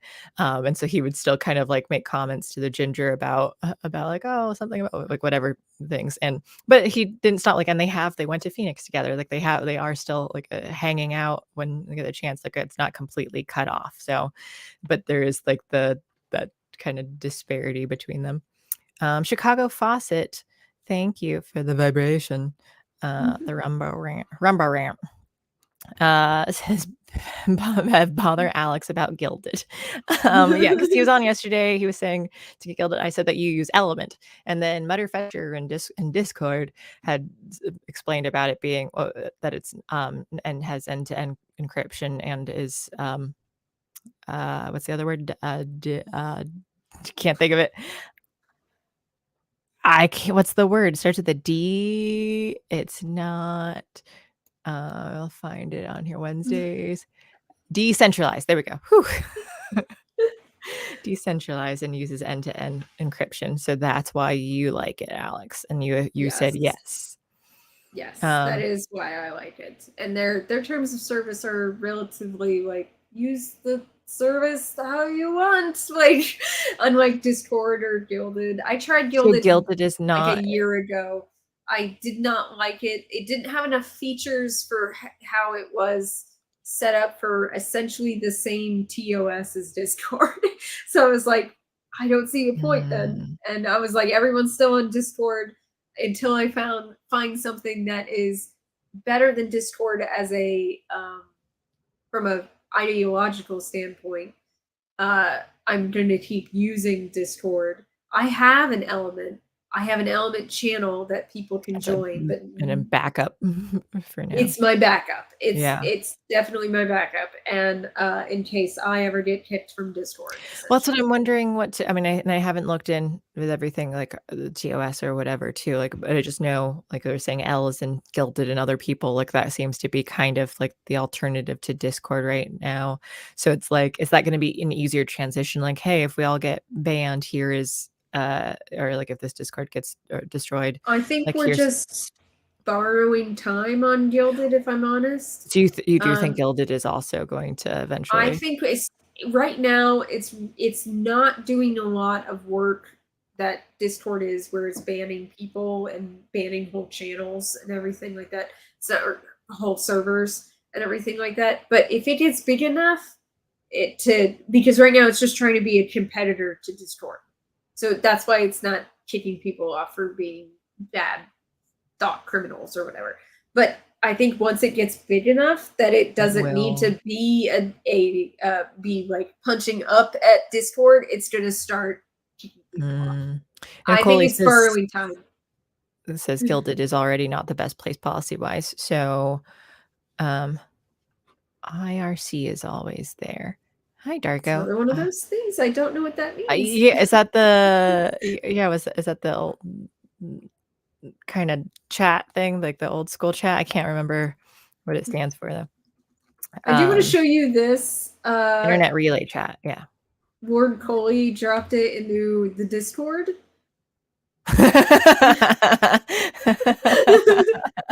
She even changed the name name on it is Alex Goku slash Super It's Saiyan. amazing. I And love then that. Alex and I were talking pre-stream about how we both happened to watch Wakanda Forever, and so I watched that just before going on, and the Namor's people, whatever those people are called, they kept doing like this as like a gesture, and so every time I saw that, I was just like, Kamehameha. So I had an entire Discord, not Discord, Twitter thread on my reaction to watching Wakanda Forever. I had to watch it at 2 times speed because it was just. It's like a 3-hour movie. Yeah, I know. It took I me was like 3 days to watch it. It was just 2.5 hours alone. It was so boring. There were parts with at 2 times speed. It was still really slow, and because it did some 300 shots where it was like super slow mo, and I was like, how slow is this? That I'm still bored at 2 times speed. This is gonna be unfucking bearable. I was so disappointed with how just that movie is just awful, and it's all over the place. But we're gonna do like a full stream on it, so we can't do too detailed now because we're gonna talk about it later. We should get into the movies we were planning on talking about. Yes. Let's talk about the actual movies. The movies for Valentine's Day. Yeah. So we watched The Lost City and Romancing the Stone, which is The Lost City is clearly inspired by. And I don't really have like it's like I have a lot of quotes that I want to go over from The Lost City, but outside of that, like there isn't like a ton of like as much depth on things, I don't think. But we'll start with Romancing the Star just because it's your OG one. Stone, sorry. It's because I accidentally wrote Romancing the Star on my notes and I just read it there. So I wrote it incorrectly on here. Romancing the Stone. A star. Did you like it? I did enjoy it because it just kind of I thought of it as like this is the original version of The Lost City, and the one part I wrote too when I was I watched The Lost City first, then watched before we decided to watch it for a stream, I watched Romancing the Stone, and then I rewatched The Lost City today, and there was a part I was like a half hour to the end of The Lost City, and I was trying to remember. I'm like, where like, shouldn't that scene have happened where like they go to the drug dealer and then like and he's like a big fan of her being an author, and I was like trying like, did I miss it? I wasn't paying attention. I was like trying to rewind and fast forward. I'm like, where does this scene happen? And I had to look it up because I was like, wait, was this in Romancing the Stone? Yes. And I legitimately mixed the movies up though, and I was just because I'd watched both of them already beforehand, and when I was rewatching this, I was like, when is this scene gonna happen? That is so funny. I really like. It's funny too because when *Romancing the Stone* came out, it came out after *Raiders of the Lost Ark*, and a lot of people said it was a copy, like a romantic copy of *Raiders of the Lost Ark*. But the problem is that Diane Thomas, who wrote it in '79, and that's also when Douglas bought it from her, which she was like just a waitress at the time. I saw you post that in Discord. Yeah, she got to quit her job because he paid $250,000 for that script. He did. Wow. Yeah, and then but then there was a long period of time where they could not find actors for this movie because, for one thing, Douglas did not want to be the star of this movie. He just wanted to produce it so he could make money off of it and everything. He was already a star at that point. But then they just could not find anyone. Why couldn't they find? They kept getting people and then them dropping out for bigger projects, just over and over and over again. So then finally, it was a successful movie, though, right? Like it was. It was a successful movie. And the thing is, though, is that the director of it, Zemeckis, he was directing Cocoon when *Romancing the Stone* was going to come out, and the studio thought that *Romancing the Stone* was going to flop. So hard, in fact, that they fired Zemeckis from Cocoon, which it was not a flop. It was a very successful movie. It ended up getting a sequel. Unfortunately, about 6 weeks before the sequel premiered, Diane Thomas, the screenwriter of the first movie, she died in a car accident. Unfortunately, she was in the car that Douglas bought her. It was a Porsche. as a gift. And Conspiracy theories. it's sad though, because this was the only movie that ever came Mhm. out that she wrote. I don't like the sequel, by the way. Oh, there's It's a not sequel. there is a sequel. It's something of the Nile, Jewel of the Nile. I don't like it. Oh. I did recently watch it in the last couple of years, and I was like, this is not as good as Romancing the Stone. But yeah, Romancing the Stone is about a shut-in romance novelist. But she's unlike The Lost City.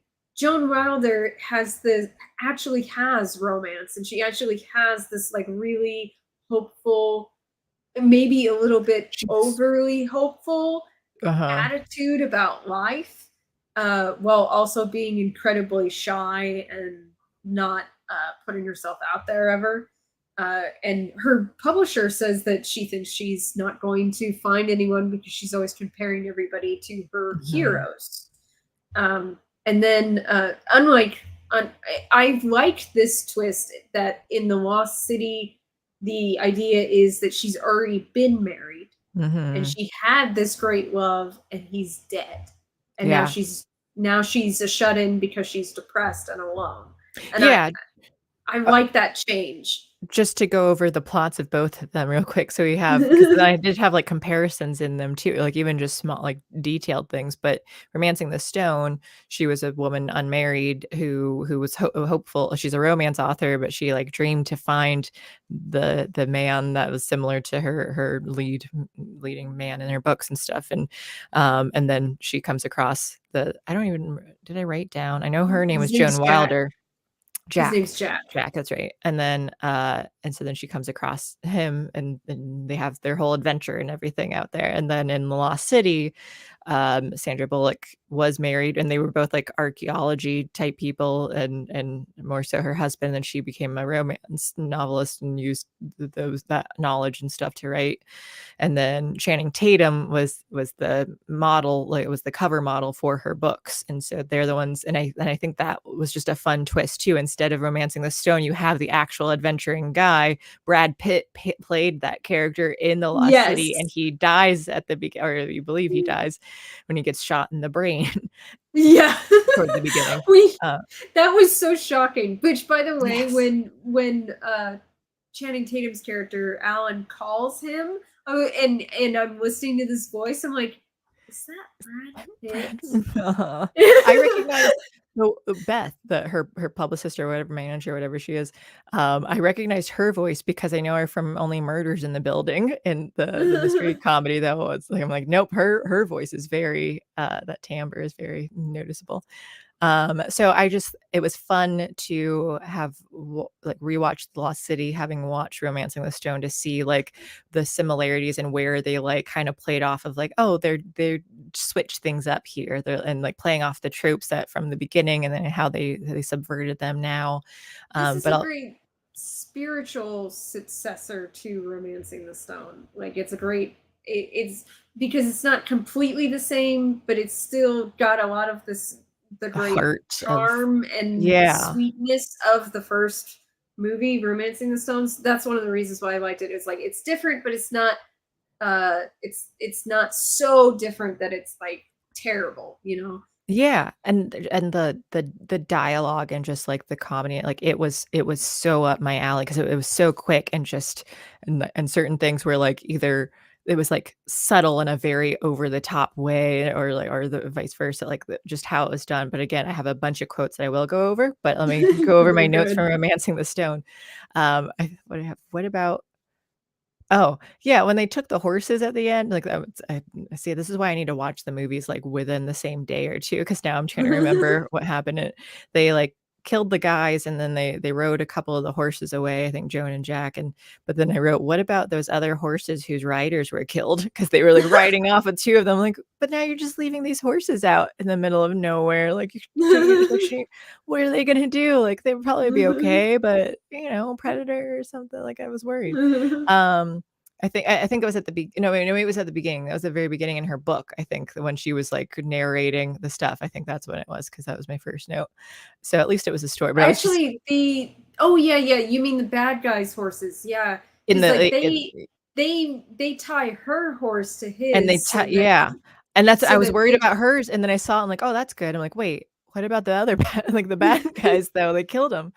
Um yeah, both movies start with a scene start with the end of one of the novels, Mhm. actually. They both start that way.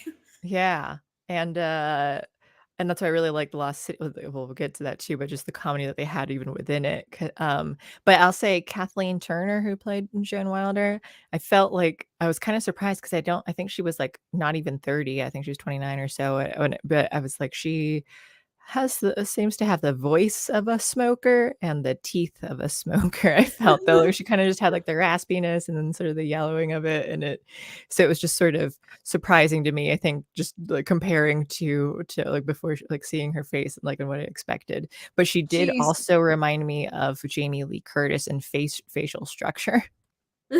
she's always had kind of like a husky kind Yeah. of voice though, like I don't know if that was from smoking, but that was always what she also played Chandler's dad on, Did she Friends. really? Yes, she did. And by that point, she was like, she weighed a lot more, Oh, but okay.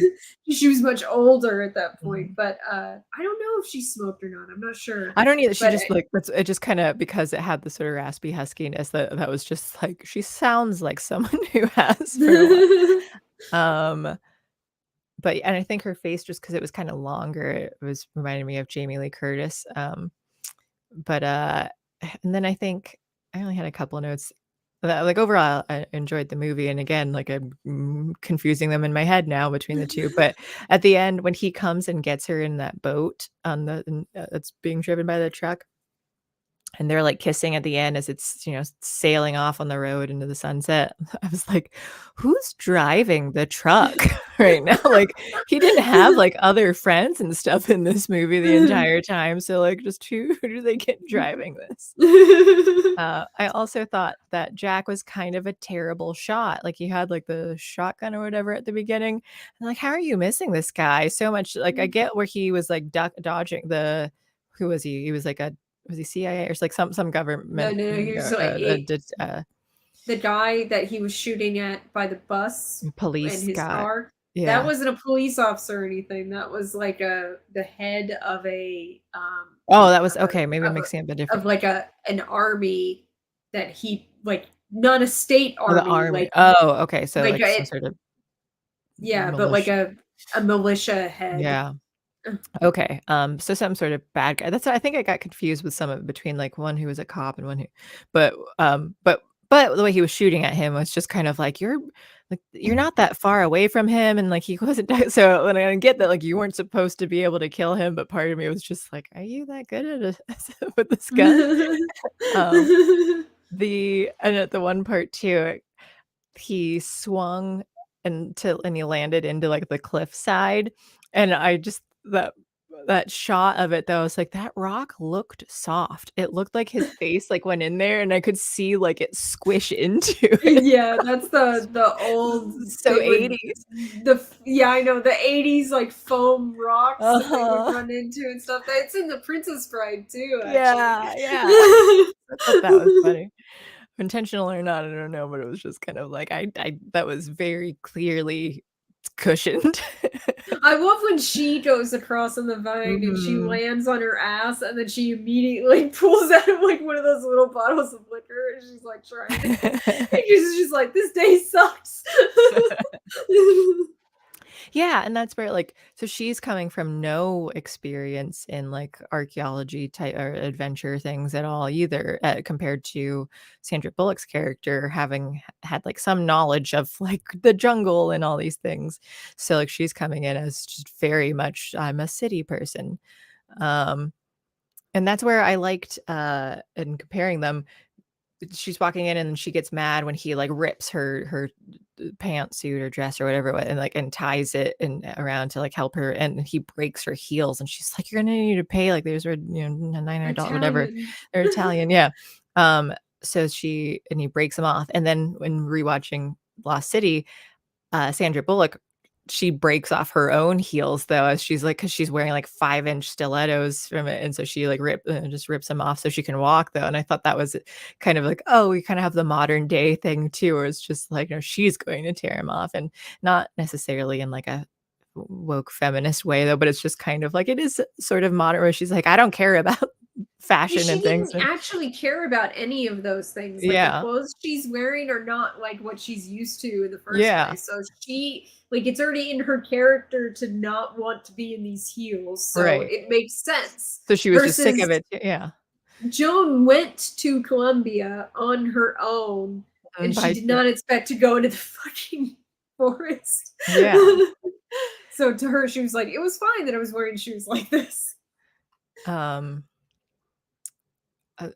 I'm trying to think. Like those are all like the notes I had written down of it, but like I'm comparing. It's hard because it's like I have the biased brain of like older films where it's just like I like the modern day like of quality and stuff too of it. So having to get in that, but like and I watched Lost City first, so having that comparison, I'm like I do love Lost City more in comparison to the two. But I did enjoy Romancing the Stone, but it's just also like the dialogue and the of just like how Lost City was set up was just more up my alley for me. Um, but The one thing I noticed this time watching Romancing the Stone is that some of its sexuality was a lot more like subtle, even though they do have sex. That's clear that they do it. But there's that part where they're in the plane and she's like complaining about him being like a total caveman, essentially, even though all of that is what's getting her through the forest in the first place. And to prove his point, he literally machetes the head off of a snake next to her. Oh yeah, yeah. And then the shot changes to this like profile of her, and all you see is his arm reaching forward and pulling the snake out next to her face. And he keeps doing it, and that arm is still there, and that's really all you can see next to her face. And it's like, this is a lot more sexual than I remembered it being. That's fair. Okay. But it's like subtextually sexual. I was distracted in that moment because it being like in the 80s and stuff, I wasn't sure. I'm like, did they actually kill a snake for this? Like, did they hurt it? Because it looked real. And so I was just I was taken out of that moment because I was worried about that snake at that time. So I wasn't thinking about like, oh, like the sexualness between the two, that tension. And I still don't know. But yeah, what else in there? I did enjoy the scene, and that's why I was like waiting for it in the Lost City, where they go and like they're trying to look for that car, and then they go to that drug deal, like, or he's like a bell maker or something though, and then like, oh, he's actually a drug dealer. Bell maker. Juan the bell maker. Yeah, and so then he doesn't want to let him in. Like they're gonna get attacked by like his minions or something instead, who like for some reason sent them up there. If they knew that they were just gonna like kill him, though, like why bother doing that? But then once they realized, like, oh, like she's Joan Wilder, and like, wait, we love your books, and which her publicist or whatever had mentioned, like, where were they at? Colombia, whatever country they were in. They're like, oh, that country loves your books. Like, so they even like set it up early on in the line saying that like, yeah, your books sell great there. Like, that'll be good for you to go. And so then you just have like one of the drug dealers like, man, we love your books. And so he helps you out. And they're like, a car? I don't have a car. We just have, and what was it? He has his mule. His mule. And then it's just this giant monster truck. Yeah, monster truck. And like, what? So he like twisted again. And he's like, I don't have a car. I have a mule. And then like, okay, it's going to be a mule. Like, well, your mule is this giant vehicle. It's more than a car. So it was just like twist after twist of like, quit doing these 180s on me. So I really like that scene. I loved the Juan the bell maker. He's so yeah. funny. He's such a cartoon, but like for like a scary drug dealer, like, oh, he was really sweet and cool. Yeah. And like he was just having fun. John Wilder, the John Wilder. Yeah. He was great. And so from The Lost City, even from, like, the first scene, it was just, like, I have dialogue from there too, because like, they're in the tomb or whatever, and whatever it's called, yeah, all I can think of is tomb. And they're lying there with, it's the book characters though, but Sandra Bullock and Channing Tatum, so they're the adventurers, and they're talking like, "Oh, like, that this has been a great adventure," and then the bad guy's standing there talking, and then you realize like, "Oh, you're surrounded by all these snakes," and then so she's just looking, and she's, "Are these your snakes?" And the bad guy, like, "No, they were just here." Like, "There were just hundreds of snakes here just waiting for us?" And Who then feeds Channing Tatum, them? like, "Yeah," and she's like, "Yeah, no, like, what do they eat?" And Channing Tatum's, "Why is that one not biting that guy? Like, why is that happening? Are they trained not to bite henchmen?" And she's just like, "I mean, the snake to temple ratio alone," and, like, Yeah. That's my questioning. writer's brain going, "This is I dumb." do that, and I love that too, I mean, because that is a real thing, like, I've loved doing that and, like, I'll keep that in there and have, like, characters call out situations, like, I wrote one and it ended up being it was, like, done in the senior class play, like, went back my aunt had asked me to write the play for the senior class in high school, and after I graduated, I'm like, "Sure," so I whipped one up, from a thing that had written together beforehand, but one of the things was, like, a girl one of the characters, she was, like, screaming off stage, and the one guy is like, "That's Hannah screaming," and then the other girl says, "How do you know what her screams sound like?" And so he just says, "Don't worry about it," and then they go off, and it's just this, like, because I was like, "What?" Because to me, when I was writing it, I was like, "Why would he know?" Like, when someone screams, like, if it's, like, a high pitched shriek, like, how can you tell necessarily, like, whose scream that is? So, like, for him to say that, that's weird. I'm like, "Well, I'll just have another character say what I was thinking," and so you call it Yeah. out, and I'm like, "Well, I'll just leave that line in." That's So I love funny. doing that too, because it was just like, well, because other people might be thinking that like I was, so, like, we'll have this character say it. What else? So her heels that I was glad she broke off, but I was just watching her and, like, she's got that giant pink sequin suit and those heels, and I'm like, "How does anyone walk in those?" Like, 'cause she was I mean, as an actress, I'm sure, like, they all get used to it, but it's so painful. I can't even, like, in 3-inch heels and like, it hurts so much. I love her trying to get onto the Oh, chair, yeah, and then the guy, the guy's like, "All right, wiggle to the left, it's really wiggle gonna to the right, find your stick the center." landings, stick the landing. Yeah. Yeah. I just thought, like, what a weird thing for this guy to say, and that's what I loved was that all these small roles were weird people, like, the characters were weird, so, like, they And had even the laugh cops lines. that they talk The I to. know the cops the driver at the beginning when she gets kidnapped and then her actual Uber comes in and he says, "Loretta," and Channing Tatum is like, "You said Loretta?" Like, "Follow that SUV, man," and he's, "No, no, no, no, I'm not helping any more handsome strangers. Fool me once," and then he just drives off, and I'm like Yeah. and then you kinda think, "Oh, maybe he's gonna be like a buddy in the film and he helped," like, nope, never to be Nope. seen again, like, he was just that one scene with a hilarious line of like, "What's this guy's life? Why did he like, what do you mean help any more handsome strangers fool me once?" Like, I wanna Yeah. know what that do a movie on that guy of the last time Well, he that would helped someone. when Channing Tatum when Alan's, like, in the kitchen and he's complaining to that chef about, like, "Oh god, like, I can't believe I said that," and they're like, "Oh," and the guy's like, "I just wanna get to the The tomatoes. tomatoes." You're right. It was like, I should uh, apologize.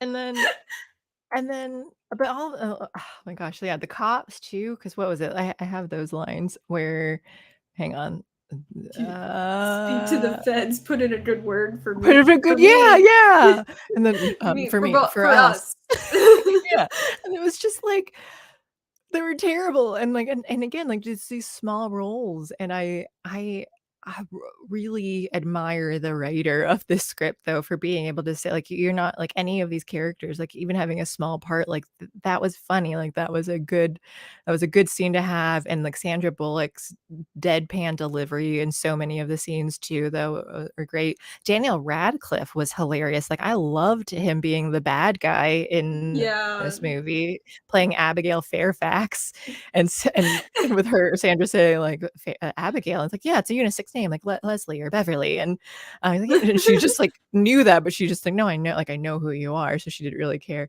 But even, like, the introduction to him, like, she gets kidnapped and gets sent here, and then he's in this giant room with just a long table of cheese It's on a it. big U of Yeah, yeah, and charcuterie. he's like, "Oh, no, did this feel creepy? I said don't make it creepy, guys." And so I'm like, Yeah. "Yeah, of course it's creepy." And then, even at the end when she's like, "I don't wanna be a part of this adventure and stuff, I'm just gonna go home." He's like, "Well, we can at least offer you a ride." And she's, "No, like, I'll just get my own Uber."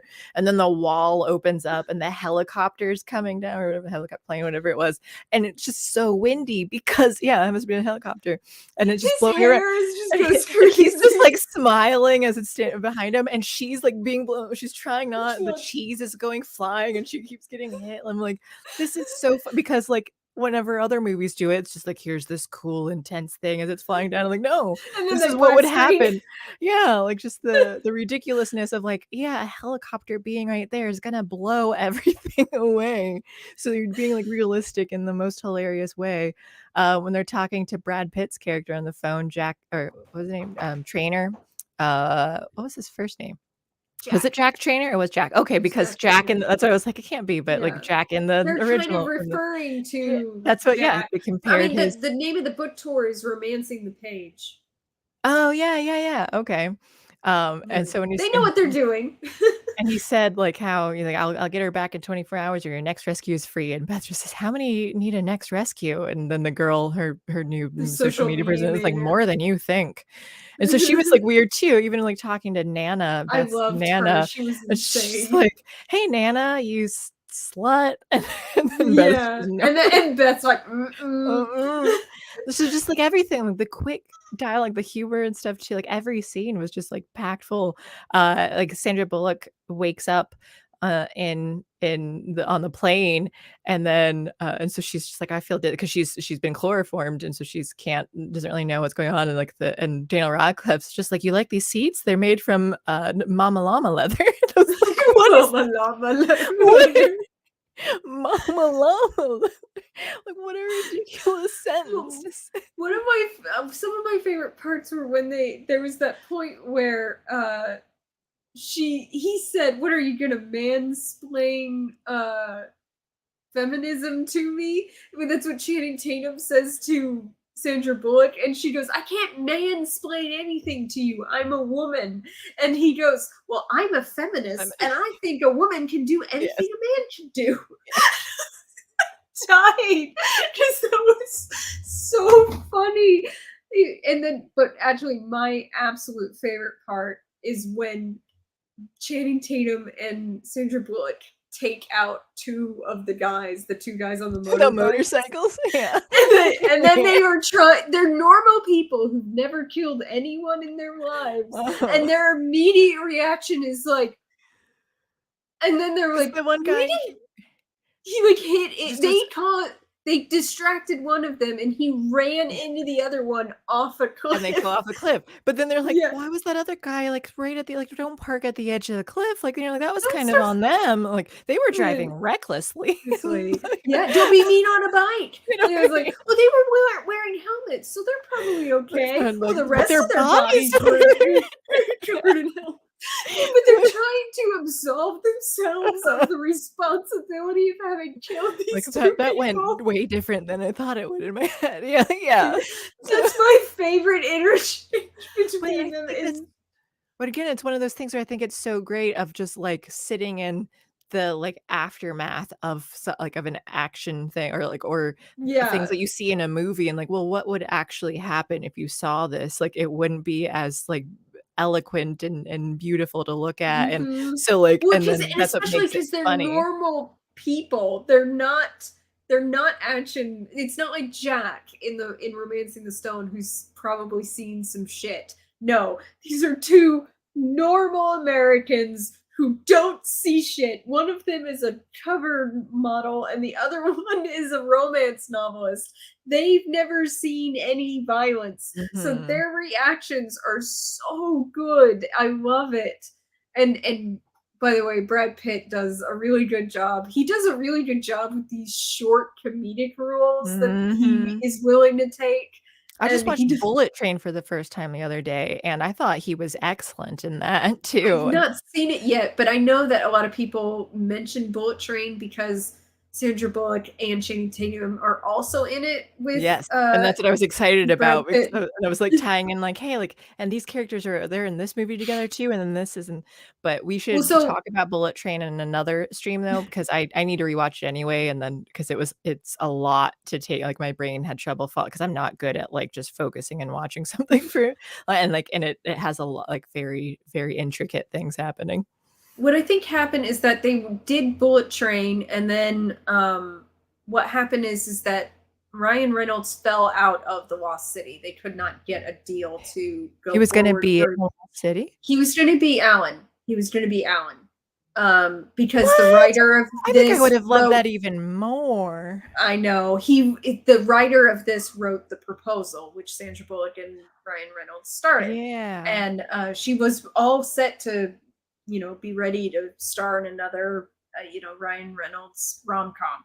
But then they could not get the deal to go forward. So then they got Channing Why? Tatum. Why couldn't they get the deal? I'm not sure. Was it That part's money?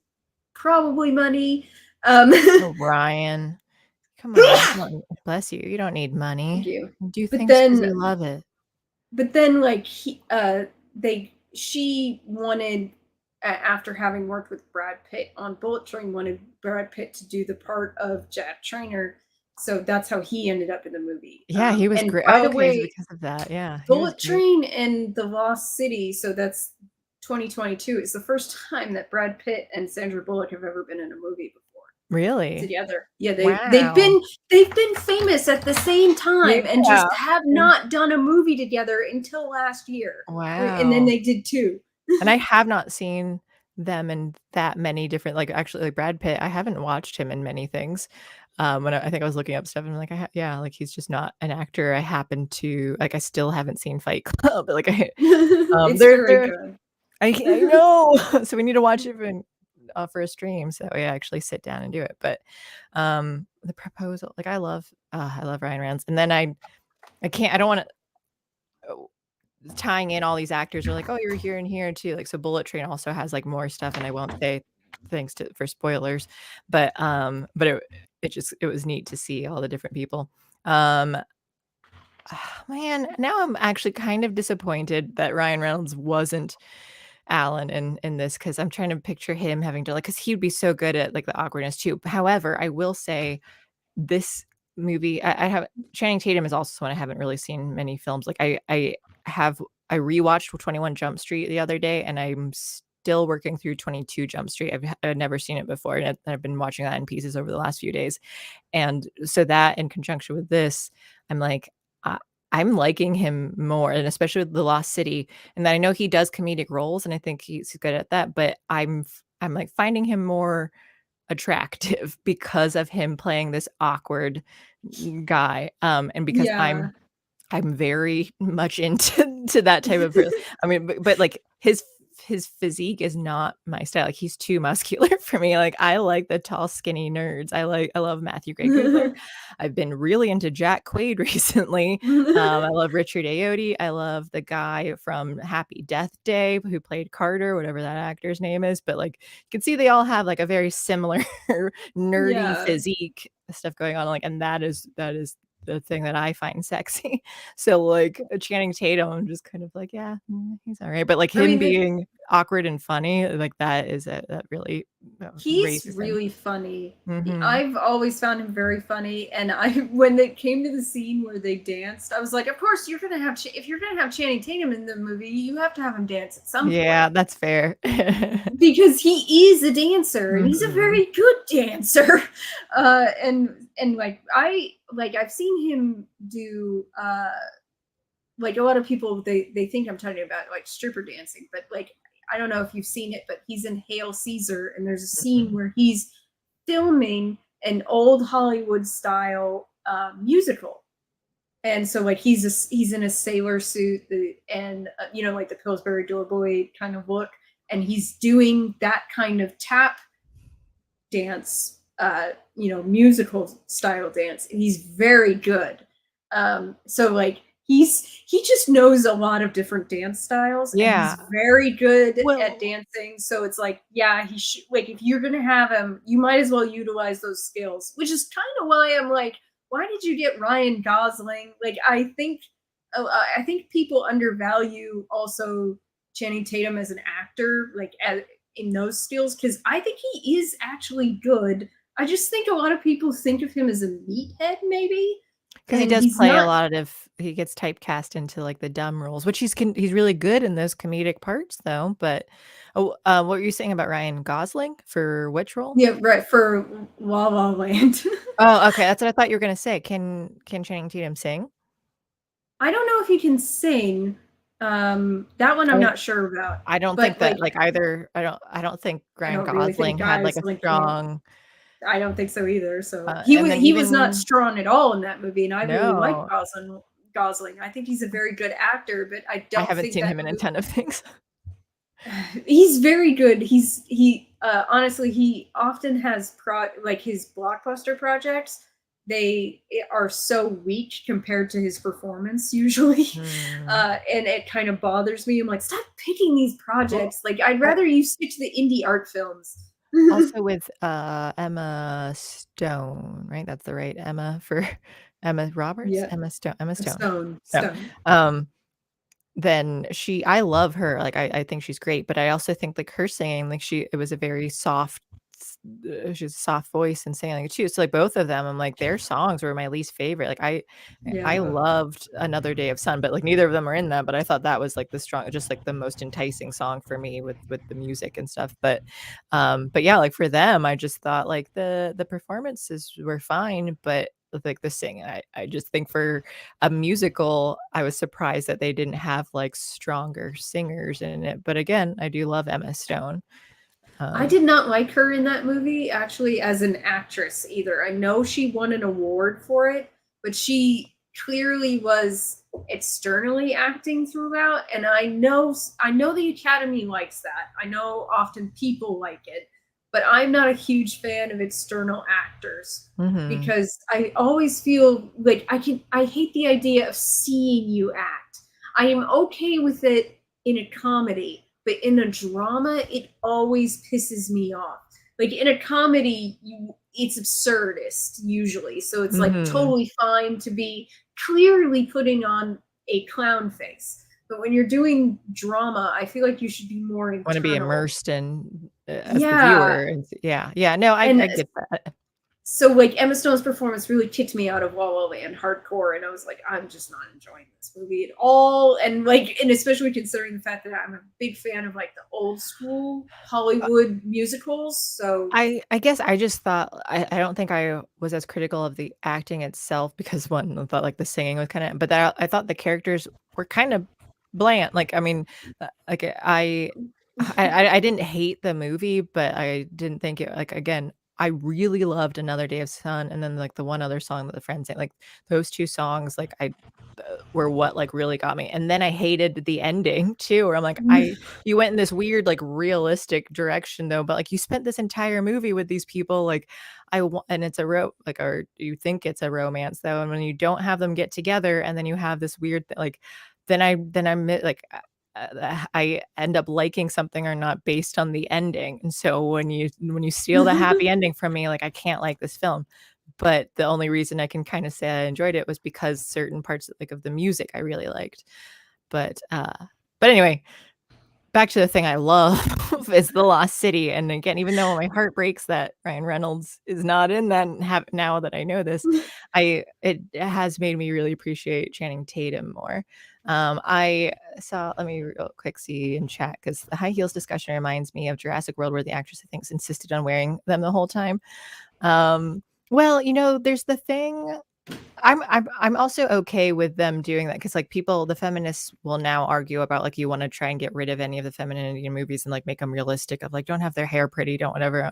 But I think we've talked about how, like, I wanna see a pretty girl. I wanna see and that's what I was thinking of Wakanda Forever too with, like, even, like, the outfit and stuff too, or, like, the haircuts and things, and I was like, "No, these women aren't that attractive to look at," and I was kind of, like, bothered by this.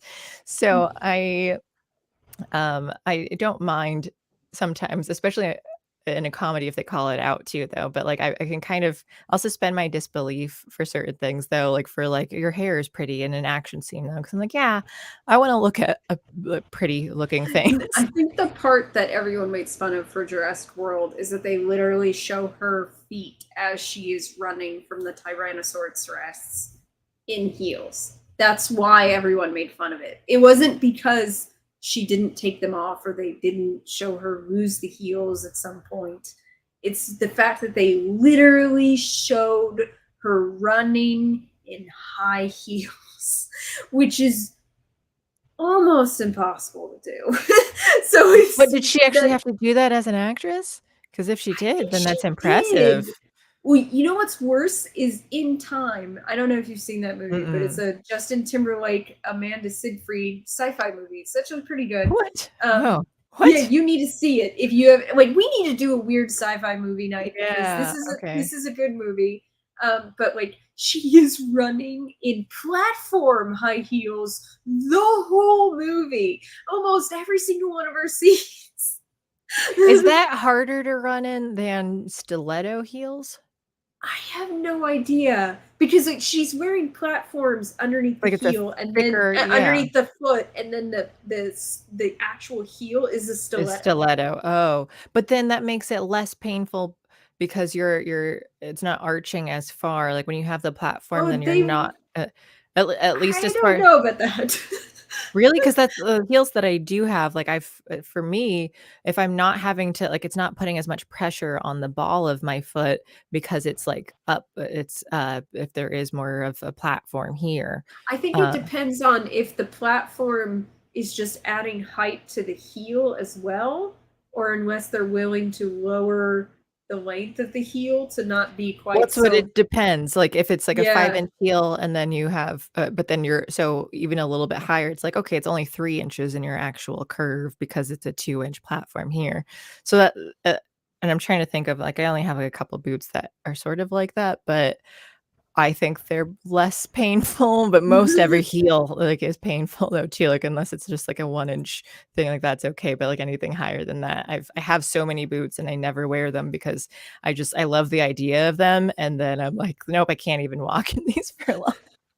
So I've had them for like a decade and don't wear them. I was reading I need to write down. So we have, what movies did we just say? A Fight Club for one thing. I need to make the list of other things that we need to watch. Wakanda Forever. What was the other thing that we were just talking about? In Time. There are other ones too. Bev loves Tiny Cock. You know, there was a line in there where she like the leech thing, and where she like turns him around, and then she's just like staring at it, and so then he's like, "What? Like, are there leeches there?" And he's like, well, you know, you just like you always like wonder. You think about like because you just don't know, and then like you think, but for me, I'm like happy for people, not like happy people for in people. general. Like, you just like, but not like. And so I thought it was funny, but then the second time around, I was wondering, I'm like, do people think about that? Because I think about like the nerdy guys that I love and all everything. I never think about. I wonder what size their penis is. Like that isn't something I've ever thought about. Anyone. I have never once thought that, like questioned that or wondered about any man I've ever been romantically interested in. Is I wonder how big his dick is. I'll say that has never happened. A specific scenario, like because with certain people, and you know, I've on a personal level when it comes into like discussion, and I just wonder because like, have you measured it before? Because there are multiple ones like who don't, and it surprises me because I'm like, I would just be curious. Like I've measured like my arm length, I've measured like so many different things. I would just be like a body part that I would, even if like I don't care as like, you know, in judgment, I would just be, if I had one, I'd want to know what length it was though for my own like knowledge. So it just surprises me how many guys of the few that I have we talked need to chat to tell us inches, gentlemen. And you don't even have to give the answers, just to say, have you measured it before though? I don't understand like that one. But the average penis size for a white male is like 6 inches, which a lot of people like 5.5. are surprised it's even like 5 to 5.5. It's not even that big. Well, I mean, because the space that they can enter into a woman is about 3 to 4 inches, so it's not even that deep in there. Yeah, it just expands. It can take in larger, but that void. I love what when he finally was like, is there a reach on my dick or not?" And what did she say? You're Oh what no, is the your is what does he say? Oh my God, I can't even remember, but it was very it's such a eloquent. good line. Your Stands in solitude. solitude, yeah, stands in quiet solitude. I don't remember the line. But it was a good one. I'll have to look it up. We'll see if we can find it and talk at the same time. What is this movie? The Lost City quotes in solitude. Will pop up the 10 best quotes. Let's see. Did it come up? Nope, that's not in that. I know solitude was a word in there. Is it stands in Um, solitude? You're something stands in solitude. All right, it's gonna take me a while to find that because it's not no one else seems to want to list that as part of the best quote, but like it was a good line. What else I was have there? to go do something real fast, so I Sure, will be that's right fine. back. Let me say hello to chat. I think he's a douche. I think he did some SJW thing recently. Who? Ryan Reynolds or Channing Tatum? I hope it's not Ryan Reynolds because he probably is a douche, but I do love him. I love everything about him. Tit dance. Not sure what that means. I will say he was good in Foxcatcher. Haven't seen that. Still not sure who we're talking about. Is that Ryan Reynolds or Tatum? Lots of Tatum simping, which is interesting because, like I said, he is not my type physic outside of being tall. I do love tall guys, but like he's too muscular. He's too manly for me. I like the wimpy nerds. I love that movie in time. So that's one of the few movies you've actually seen, Chris. Um, you're saying, was that yes to which which thing, guy in the room? I just see yes, and I've said too many other things. Who are we talking about? Mine is 15 feet long and has a sharpened horn on the tip, bitch. What's a tip, bitch? Because you didn't have a comma there, so I don't know if you're calling me a bitch or you're just calling your penis a tip, bitch. Rulers don't go as high as mine is, so I can't do it. Channing. Okay, Channing. I see, because I don't care as much, I'm more attached to Ryan Reynolds. So as long as he's in an SJW, I'm not surprised if Channing Tatum is a tit bitch. Alex is back. Let's see. Alex, are you there? Alex, can you hear me? Alex, can we? Oh, you're muted. What other quotes do we have? But it's the beginning of your greatest adventure. On the plane. So I think that I felt that they should have done more to add into like the comedy thing, that I felt like they missed an opportunity when Sandra Bullock is like still woozy from the chloroform. He's like, did you chloroform? Like, who even does that? And he says like, oh, it's it's a classic for a reason. But then he like is saying dramatically like, but it's the beginning of your greatest adventure of life. And I felt like, because they did it before that where she was like still like kind of like stumbling, and what I feel that they should have done was, while he was saying that dramatically, she should have still been going like, oh god, like, oh man, like I just don't. I have her talking over him as he's trying to be dramatic, and I think that like it should have overlapped more, so they missed out on that. I did love when he's at the island and he's talking about how the sunken things rose to the surface, and it's called the lost Yeah, city of D. And then he says the D exposed itself, and she says the entire city. Oh no, just the tip. And I thought that was great. When Alan Channing Tatum and Brad Pitt, Jack Trainer, like go in to save her, Brad Pitt is just like so physical and everything. And then the couple times when Channing Tatum is trying to like assist, like the first time he hits the guy after like Jack hits him, and he says, great effort, Alan, but that man was already unconscious. And then and it happens again later on too, and he's just like, Alan, why do you keep doing that? And you're like, I had that one, because like he hits him and Channing Tatum just slaps him afterward. He's like, it's just getting mean now, it's unnecessary. Yeah, and then they say that Jack says that it's too there's not enough time to get her out of the chair, and there's There's been a no lot of chit time. chat. Yeah, her delivery is so good. She's like, "No time, there's been so much chit chat." And then I'm like, because And like her then foot is still the slow-mo of with the music of them yeah. running with the chair and the And Channing Tatum just wheelbarrow. has her foot too, and she's just I know her cares. But dead even before face. that too, when Brad Pitt goes in to save her, and it's like, "Are you Laura?" Like, "Yes, like I'm here to save you." And she's just looking at him. And she says to Brad Pitt, "Why are you so You're so handsome?" handsome. My father was a weatherman. Like, oh, Yeah. okay. And then even so Brad Pitt runs up that tree that like is fallen over. And so he runs up to it, lands on the tent, and then like goes in and Channing Tatum was just like, what? So then as that like intense moment of like, I'm why are you so handsome? And that goes on, then you see Channing Tatum just face plant down outside in the background. Like, yes, this is wonderful. Like the way the part. This was earlier when Abigail says to her, she says they're gonna come for me, they're gonna save me, and he goes, "Who? Your 50 cats?" And she goes, I don't have any cats. I have a hamster, asshole." And You he have a goes, "You have hamster's a hamster's asshole." yeah. No, there was a comma there. And he's just like There was this a comment there. Oh, smirking screw it. because he's laughing at it. Yeah, like the intense dramatic scenes, like they I don't know, they make fun of themselves with it, and I think it's so great. When Jack Trainer gets shot in the brain and it splashes on them, and so they're driving away, and Channing Tatum's like, "Oh, I think I have like is that my blood?" And she's like, "No, I don't think so." Like, "Oh, I think that's brain on my face." Like, "Oh, it's in my mouth. I can taste his thoughts." He he That's just the best he just moment. loved training people, Trainer. He loved me. Like, Like what? I can taste his thoughts. It's Can such a taste his good episode. thoughts.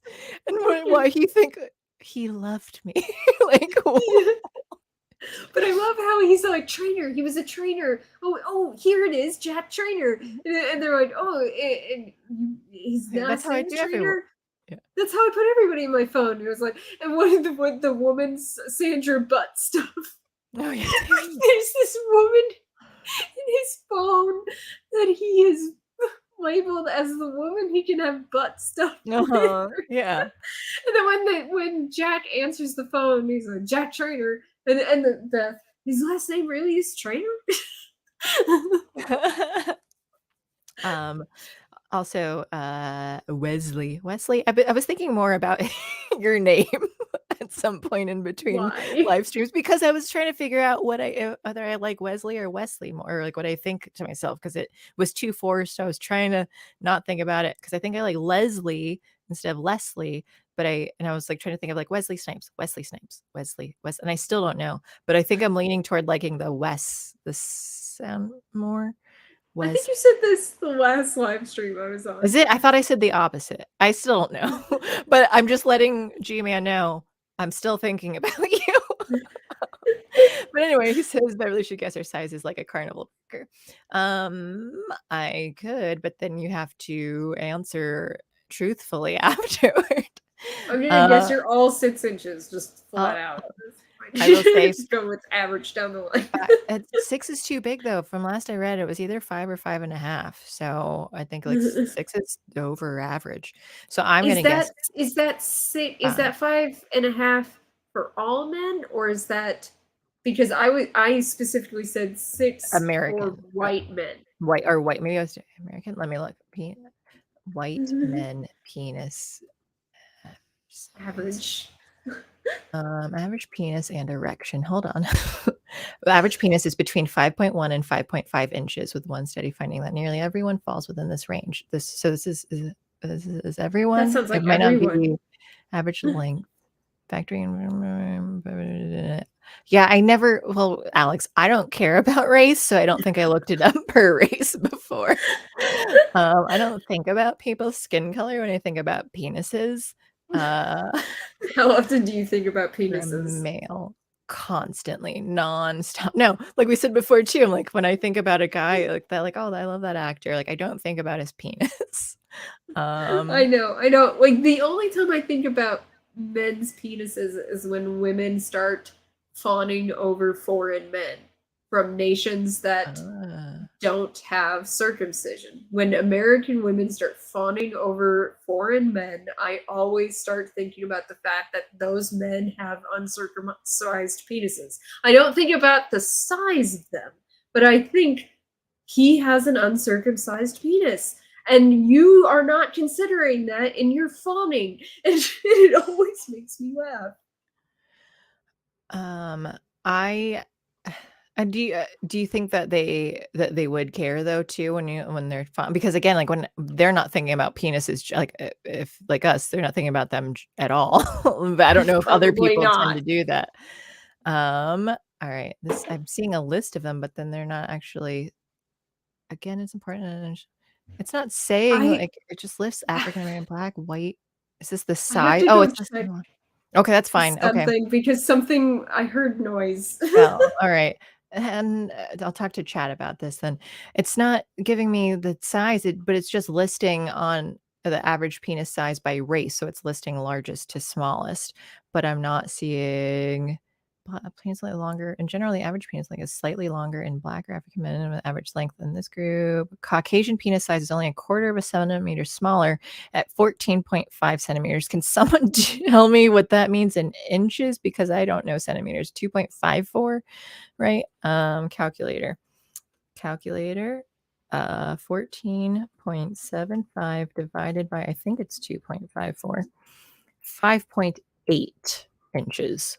So average Caucasian penis is 5.8 inches, apparently. So that's close to 6 inches. The average white is smaller. Wait, nope, sorry, that was black people.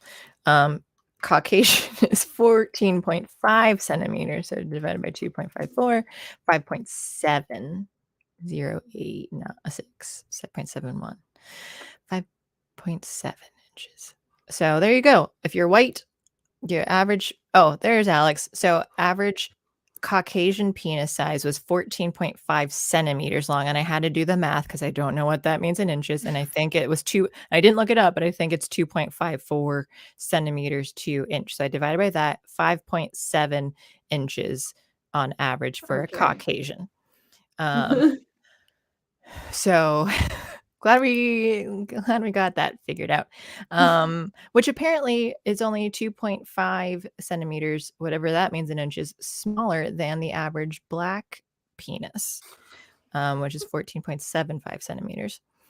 So I'm glad we nailed that down. we nailed it. I don't remember why I was figuring that out now, but now that is small. I thought you were going to say 10 to 11 inches at the least. Haunting Alex's dreams or fantasies? No. With like a lot of penises around though too. Is that any woman's fantasy, truthfully, or just like I can't imagine that is, but maybe. What porn site are you researching this on exactly? It is called drelist.com/blog/penis-size-race is the website. Okay. So what are these other notes that I have? I can taste his thoughts. Heels ripped off. Oh yeah, all the characters are silly. The cops, the driver, all have good lines. We talked about that. Fairfax. Oh, I like that each time too, where they even at the beginning where Abigail's like, like, oh, this is Abigail's unisex, like Leslie or Beverly, and he said my name, and then she's like, aren't you the one who like just took over like the multi-billion-dollar company? He's like, no, that was my younger brother Leslie. And then later on when she's talking about like the one of the Fairfax brothers kidnapped me, and Channing Tatum says Beverly. Like no, the older one. So like, oh, are there all three do exist? There is a Leslie, Beverly, and Abigail Fairfax then apparently. I even the bad guys, like when they have their lines, they're swimming down the river, and then like the one guy is saying how like my grandma sang songs of the, like that, and like he's listing the whole thing about like the island will suck, you suck of the island sucks of you, and then the one guy's like, your grandma sang songs about being sucked off by an island, and the guy's just like, it doesn't translate super well, Yeah. but because it's their like speaking Spanish in it, but it's like, so like even their bad guy lines too, or they're like just the One of my unnecessary. Yeah, they're so funny. One of my favorite parts is when she's in the weird tank, she calls the space tank, and she's like getting a drink that she spilled. It's like, have you ever used a glass before? I And did. then, That was one of my ones she's all like, downstairs. he's like, oh, and then like he's like, are you trying to be sexy? Stop it, that's weird. And then she goes, I can Yes, set your world both on of those were fire.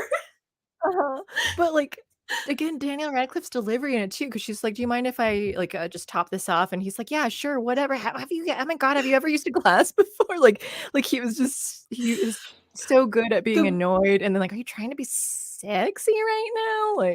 "Oh Yeah, the god, way he please said it was stop." so good. Like, he was just like, disturbed by it. Like, "No, it's" oh, he's like, "What But is it? the It's weird. Please stop." One of my favorite, absolute favorite parts is when Beth goes, "We found a British man. I thought he was a child, but he had a full beard." I thought he was a little boy, but he has a full beard.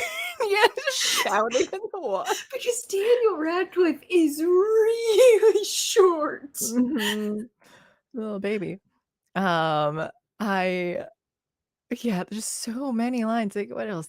But you're skipping ahead too, I have more before that. Sorry. Let me see. No, you're fine. 'Cause I love those lines too. I had when she's, like, climbing up the mountain cliff, and she said, "I'm not too old to be doing that." He goes, "No, you're not, you're beautiful." "I didn't say I wasn't beautiful, I said I'm too old for this." It's like, "Yeah, what?" And Channing Tatum's talking about, like, how he got, like, these things, like, "Oh, that was Mother's Day gift." And Sandra Bullock's just like, "Your mom gives you gifts for Mother's Day?" But they're, like, lines that, like, they don't even get addressed after that, like, he just keeps talking about whatever things, but it's just, like, throwing that out there of, like, why did that happen? Like, so many things where I'm like, what are these people's lives? Especially, like, the small characters, I'm like, who are you? Like, I want more of this. Yeah. Um, the, yeah, Channing Tatum being awkward, and Oscar Nunez in as the one pilot guy that had the cargo plane with Oh my Beth, god, he like, was so funny. he's so weird and so funny, and, "Did I um hear you said you liked steak? I like yeah, steak too." he's just talking about, like, she's Beth is talking about, like, her problems and stuff on the plane. And he's saying how, like, it reminds me of my best friend Randy. Like, Randy, she's always, like, helping everyone out and, like, and putting her others before herself, and then he just turns to the goat in the cargo plane with him, like, "Isn't that right, Randy?" So it's just like, oh, and he at the end too, they're, everything's happy and they're in Mexico and stuff, and he hands Sandra Bullock a drink, and she says, like, "Oh, like, thank you, you're an angel." And he just turns to her and says, "Who told you?" Or like, "How did you know?" Something like that. Or find it. Yeah, how did yeah, because he just, like, looks at her and like, "How did you know?" Which reminds me of Kenneth from 30 Rock, because that was so when, uh, Tina Fey said something about, like, her and being young or whatever, but he responded weirdly, and he's just like, "Who said I live forever?" But it was, like, this weird reaction to it. "How did you know?" The other guy could have moved. Oh, yeah, the motorcycle thing, like, "Why you gotta stop next to a cliff?" Waiting for the drug lord Juan for romancing the stone. "Oh my god, I've used a glass before trying to be sexy." Guy falls off. Oh, yeah, when they're, like, climbing inside to get to the cave, like, the Channing Tatum, like, almost falls, and the other guy, like, laughs at him, and then he does fall, and so they just watch him, like, drop forever, and Daniel Radcliffe's just like, "Well, let's not let his death be in vain. Onward and upward." And Channing is like, "What do you mean onward and upward?" He's like, "Well, we're not going to go down and get him now, are we?" So, like, they What just I keep also going. love is Julian, go ahead. And it's the big guy with the mustache, the one who falls. And Yeah. Julian, I would have thought his name was like Bruce or Yeah, something. yeah. Yeah. Because Forgot he's about that. so big. Yeah. Um, and then when they had, like, so they send her, to go in. what is her character's name again? It's Loretta Sage. Loretta. So like when Loretta into through the hole in that little, like, she has to crawl through, like, so then she goes first, and then you're like, all right, Alan, you go next. Like, no way, Channing Tatum she could barely fit. How does he, like, and they don't show him crawling through it, but he makes it through. Like, there's no way he could fit through that. He would just get stuck right at the beginning because of his shoulders. Like, I thought Yeah. that, and I didn't know, I'm like, that's probably also intentional of like, this is unrealistic. Like, they couldn't physically make this happen. But it did make me wonder too. It was like, how did they build that entire like temple and stuff there? Like, did the wife have to, of the the way the temple's built for? Like, did she have to crawl through that hole to get there all the time, or did they just go around the island to the other side, and they like, could they have just gone that way to begin with instead of like going through the cave the first time? So I was curious how, whenever it was built, like, did they, like, each time they had to like crawl through this little space to like go and build it? Um, Generally, like, I don't know if it might be considered like a little on the nose, but I did like, for Loretta, her whole thing of being stuck, like, her husband died 5 years prior, so she was at home, like, she just wasn't living her life anymore, and so she was, and Channing Tatum in the beginning, like, was, yelling at her for that and saying that, like, "You're a, what was it? You're a human mummy," and everyone's just like, "All mummies are human." And but, but then he, like, the theme was because he would kept mentioning, like, "We have to keep going," like, "Oh, like, you have to do," like, and that was just, like, her having to realize, like, life goes on, like, I do have to move forward in life, and so they did have that throughout as a theme, and, like, with her physically, like, literally have to keep going, um, and I did just kinda like that too, as far as, like, someone who's mourning the loss of a loved one and, like, having to move on. Onward and upward. Uh Oh, later on when they get rescued by Beth on the boat, and then, and Daniel Radcliffe's like, "No, he's the bad guy, like, he killed, tried killing us, he killed others," and then he, like, bolts down, just runs, and then Oscar, tackles him down, and he's just like, "Where were you running? It's a boat." This guy's hilarious. Because it's like, yeah, where was he going? But just, like, how happy Oscar was, though, it's just like, "That's so funny that you were trying to run somewhere, and you're on a boat," and, um and Brad Pitt at the end too, where he's just, like, alive, and so then they're all meditating, and then he's just "Psst, psst," behind the 2 of them, and it's like, "I thought you were shot in the brain, like, you only use 10% of your brain, though. I just switched to another 10%." Like, "Oh, so you're good?" Like, "Yeah, I've got, like, some anger that I need to work through, and resentment." And then so then they all just go back to meditating, and then Brad Pitt just, like, opens his right eye to look at Sandra, and then left eye to look at Channing, and then it has a wide shot, and then Sandra's just, like, has her eyes open the whole time and, like, And Channing Tatum doesn't look Yeah, she's comfortable just, either. yeah, it's okay.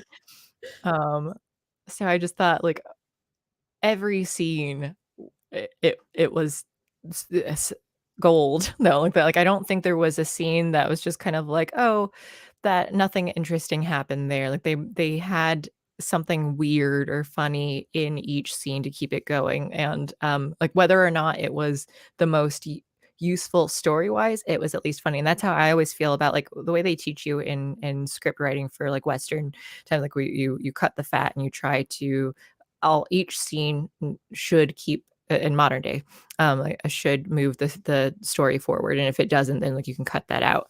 But for me, like, and I don't, some might be stricter than others, because some of it's like, well, this is character development, this doesn't necessarily like really move the whole story forward, but it does help to understand that.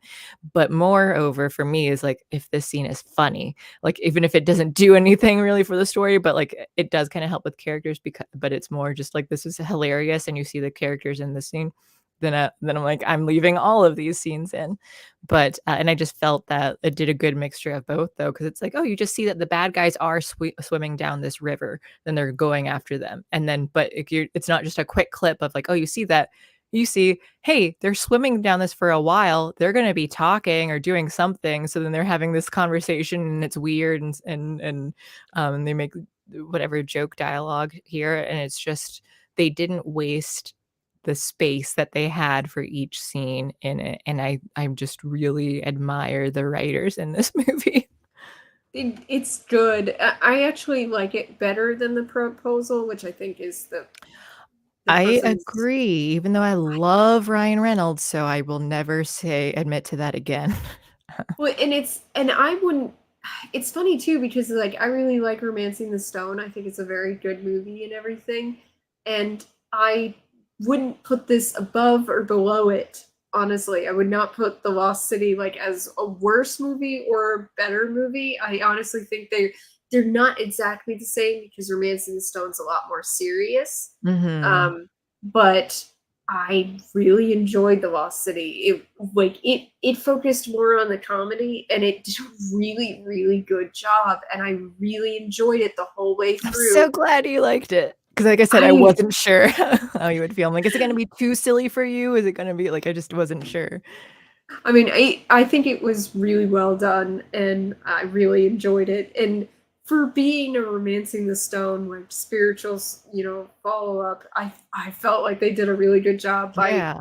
being their own thing but still like saying that this is Just obviously our inspired. Yeah. our inspiration and everything. Using, like, the tropes that they had in there and playing off of it, and, so it wasn't the same thing, but it clearly was, like, based on it, and yeah, and I mean, because I rank like, anything that's going to be in somewhat comedic and, like so the funnier it is, like, the more that's what, like, I'm comfortable saying I love The Lost City, and and enjoyed *Romancing the Stone*, but, like, I will put *Lost City* above it because it was, like it kept me engaged and laughing, like, entertained, like, the entire time, and, like, even rewatching it too, I was just, like, looking for like, I knew the dialogue coming up, I'm like, "I need to hear this though," because I just was like, it's Well, and so to me, like the reason why I won't like put them on different levels or anything is because their they're not goals the are different. yeah, yeah, and that's why, You- like, I definitely understand where you're coming from, and but, like, my Yeah. brain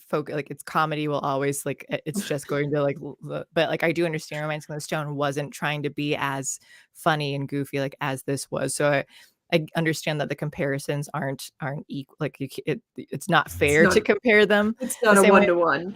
Right, but just because it's so coming at it as, like, what's the thing that, like, lit up my brain parts more because it was funnier, Lost City will like, anything that's gonna make me laugh will it has to, like, go up higher, but like I said, like, I think *Romancing the Stone* was well done for what it was doing too, it just wasn't as, like, full on into, like, the silly comedy as Lost City was, um but yeah, oh my gosh, I highly recommend both films, but definitely Lost City if you're wanting a newer movie because there's so many like, I don't think it had any, like, actual wokeness or anything in it, though you had, like, He the there was that mansplaining yeah, so joke, about to which say, I like and then in the opening scene that was part of the book that she was writing, he said he had a gender studies master, which was a joke. yeah, it's, Like, like it's and I very think clearly a joke. they,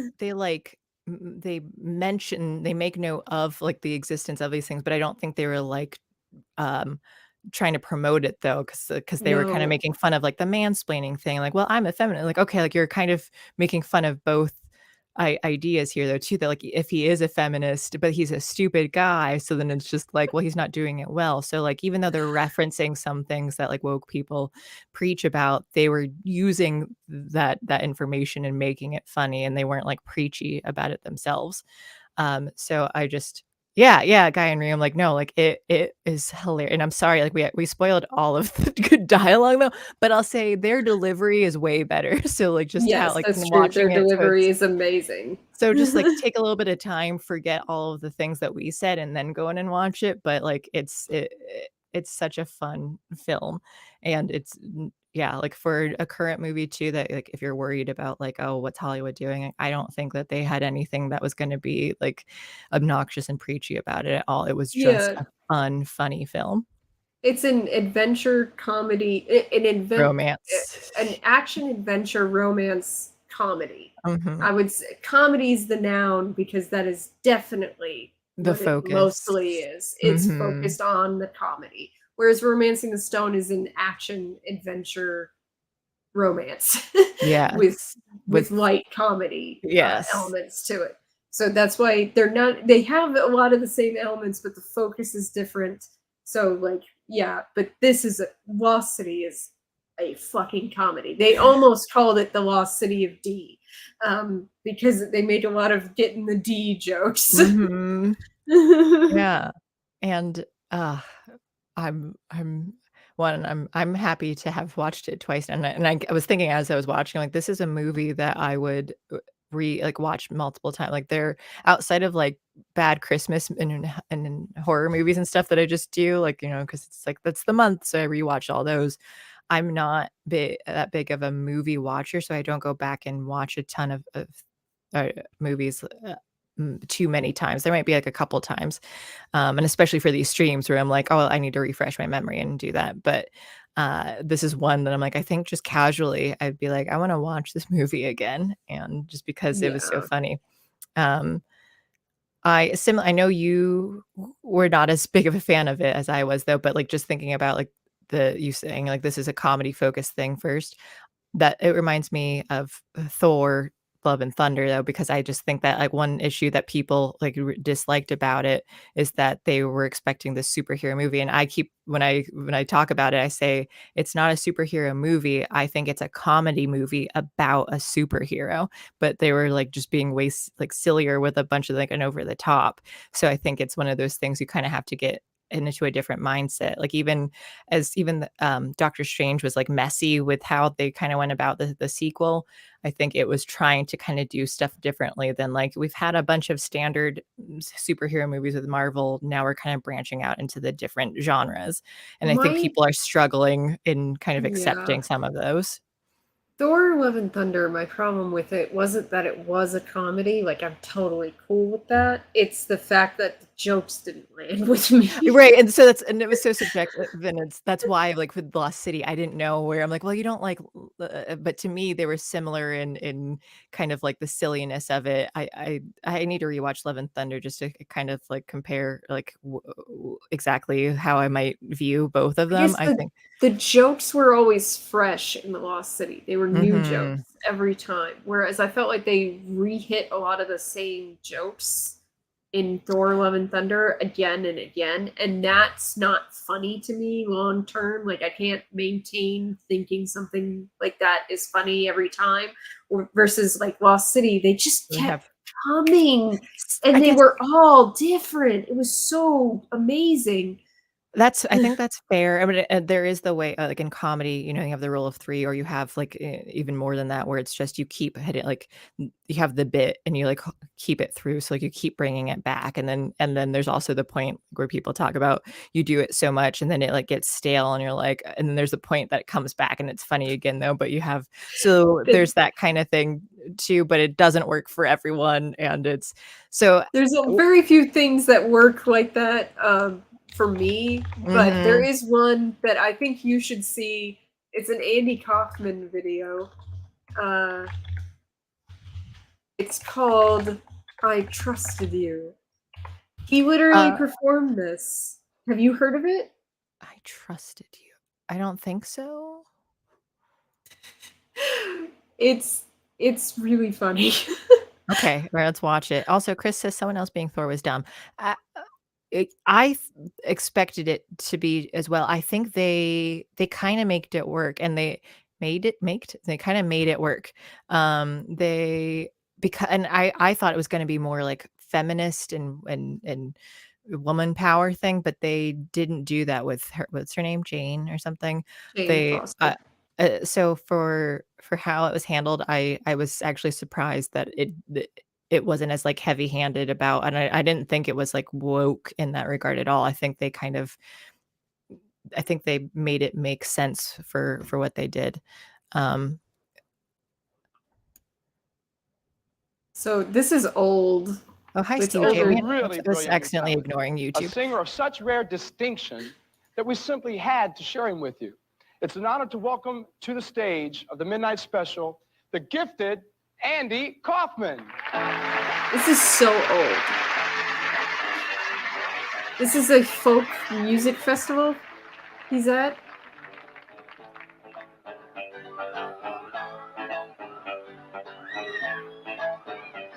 I trusted you, I trusted you, I trusted you, I trusted you, I trusted you, I trusted you, I trusted you, I trusted you, I trusted you, I trusted you, I trusted you, I trusted you, I trusted you, I trusted you, I trusted you, I trusted you, I trusted you, I What? trusted you, The video disappeared. I trusted you, I Oh. trusted you, There. I trusted you, I trusted you, I trusted you, I trusted you, I trusted you, I trusted you, I trusted you, I trusted you, I trusted you. Do you get it yet? I trusted you, I trusted you, I trusted you, I trusted you, I trusted you, I trusted you, I trusted you at all. I trusted you, I trusted you. Woman. Yeah, Yeah. they're starting to get bored with it.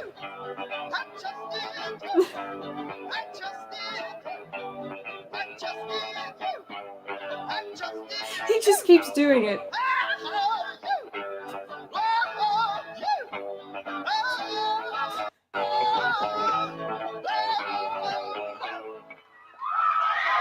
I think, oh, he's done.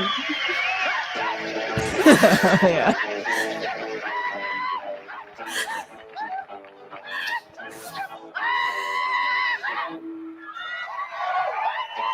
Yeah.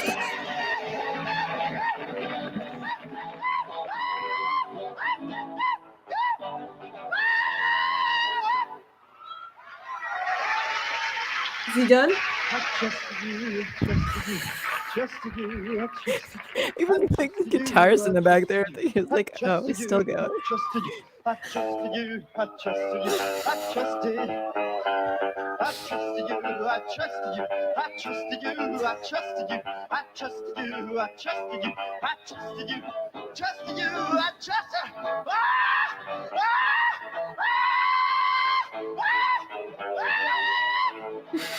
The screaming is so weird to me.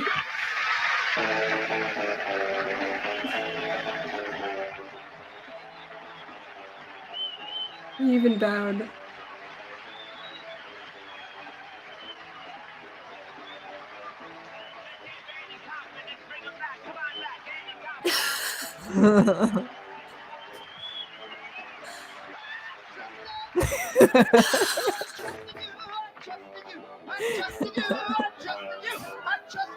It's like 5 minutes.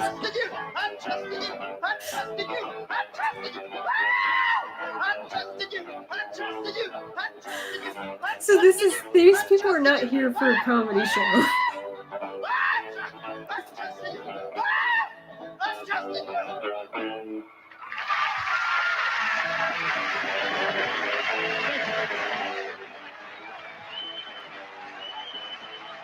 And they're still playing. Yeah. So that was actually a folk music festival that he decided to prank. That's amazing. And the first time I saw that, someone showed that to me, and at the end of it, I said they shouldn't have trusted him because I'm like, that's kind of the point. So I need to apologize to YouTube chat here because I had Rumble up over it and then I just wasn't like clicking back over. So Stevie J was talking and I ignored him. G-Man had said Bullet Train was meh. I don't think you were paying clear enough attention to it. Because it was just a lot. It was kind of like a lot going on. Like there were funny parts to it though. So hi Stevie J. He did say I dislike romance stories, but I like Alex, so she has made me romance curious. What is a nerdy physique? Oh, go ahead, Alex. So I read romance novels all the time. And Valentine's Day is coming up. So I kind of want to talk about this because it happened today. I'm reading a romance novel wherein a 28-year-old professor, it's his first year teaching at a university, goes on a date he meets a woman at a bar. That song is stuck in my head now, by the way. Like it's just I keep thinking, I trusted you, I trusted you. But so he meets a woman at a bar, and she's 22, and he asks her out on a date, and they go out on a date that night and everything. And they really hit it off, and they're gonna go out on another date. So the school semester starts, she's in his class. Uh-huh. So then they decide they can't date, and then they end up dating anyway. A couple of weeks later, they decide they can't. They really like each other a lot, so they start dating, and then the next semester, someone reports them to the university, and the girl, she finds out that one of her roommates was like sending anonymous emails to him saying things like you're morally bankrupt and shit like that.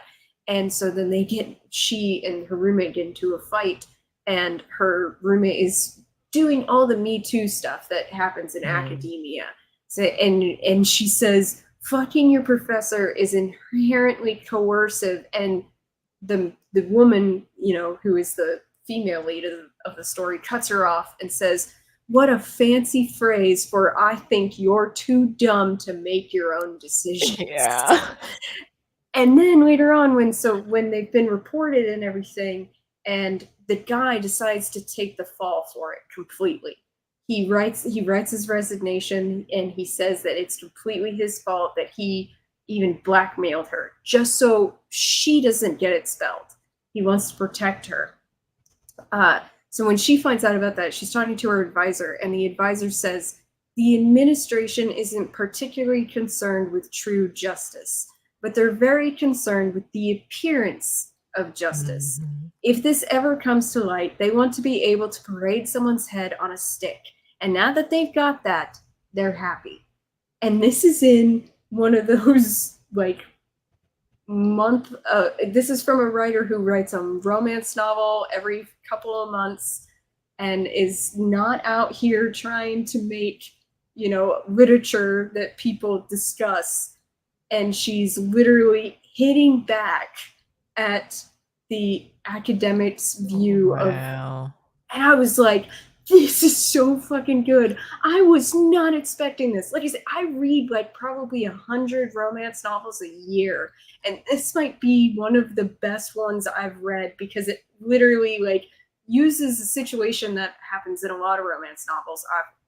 Clearly, boss and employee and teacher and student is a common theme in a lot of romance novels, but she's using this, and she literally says it. They don't care.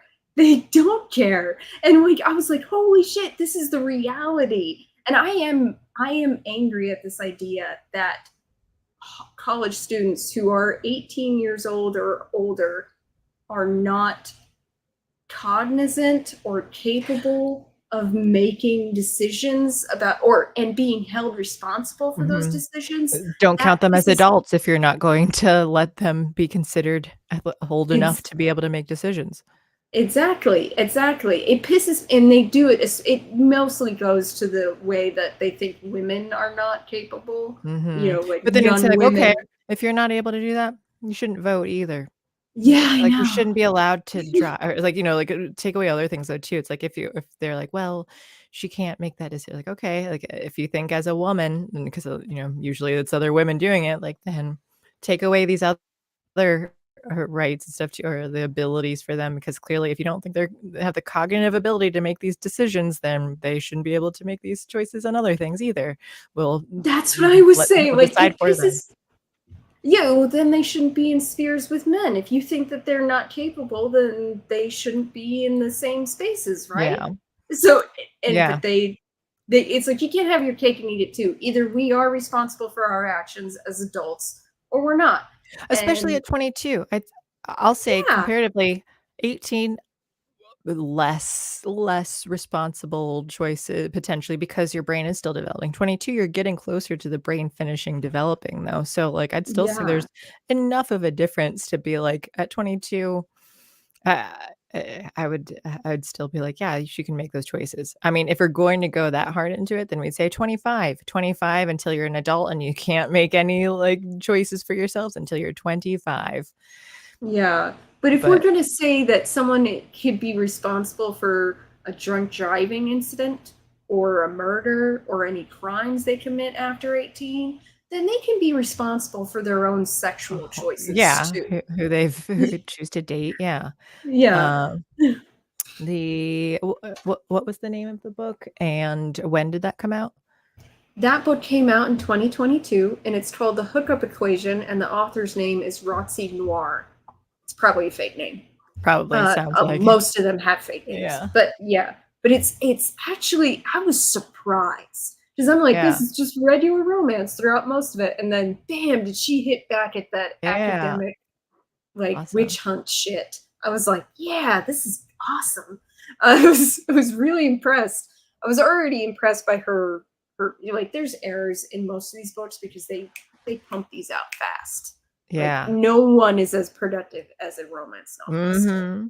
But I love. Well, how does it end though? Can you spoil that for I've me? not finished it yet, but they always end up together. What do you think happens? Well, I want to know if he gets to keep his career somehow too, though. I assume they're going to be together. I just want to know, like, so if what I he know resigns, now it's happens, okay to date. whether I've not finished the novel, but this is what I suspected from the very beginning, that he was not going to be in academia by the end, and that would be better for his happiness because he was already uncomfortable. Oh, he already didn't. So okay, then I feel less bad for him then, because it was like now this is an opportunity for him to find something that he truly loves and will enjoy more. Okay, that's fine. We're good. As long as he's it's actually like one of those sacrifices for his betterment. The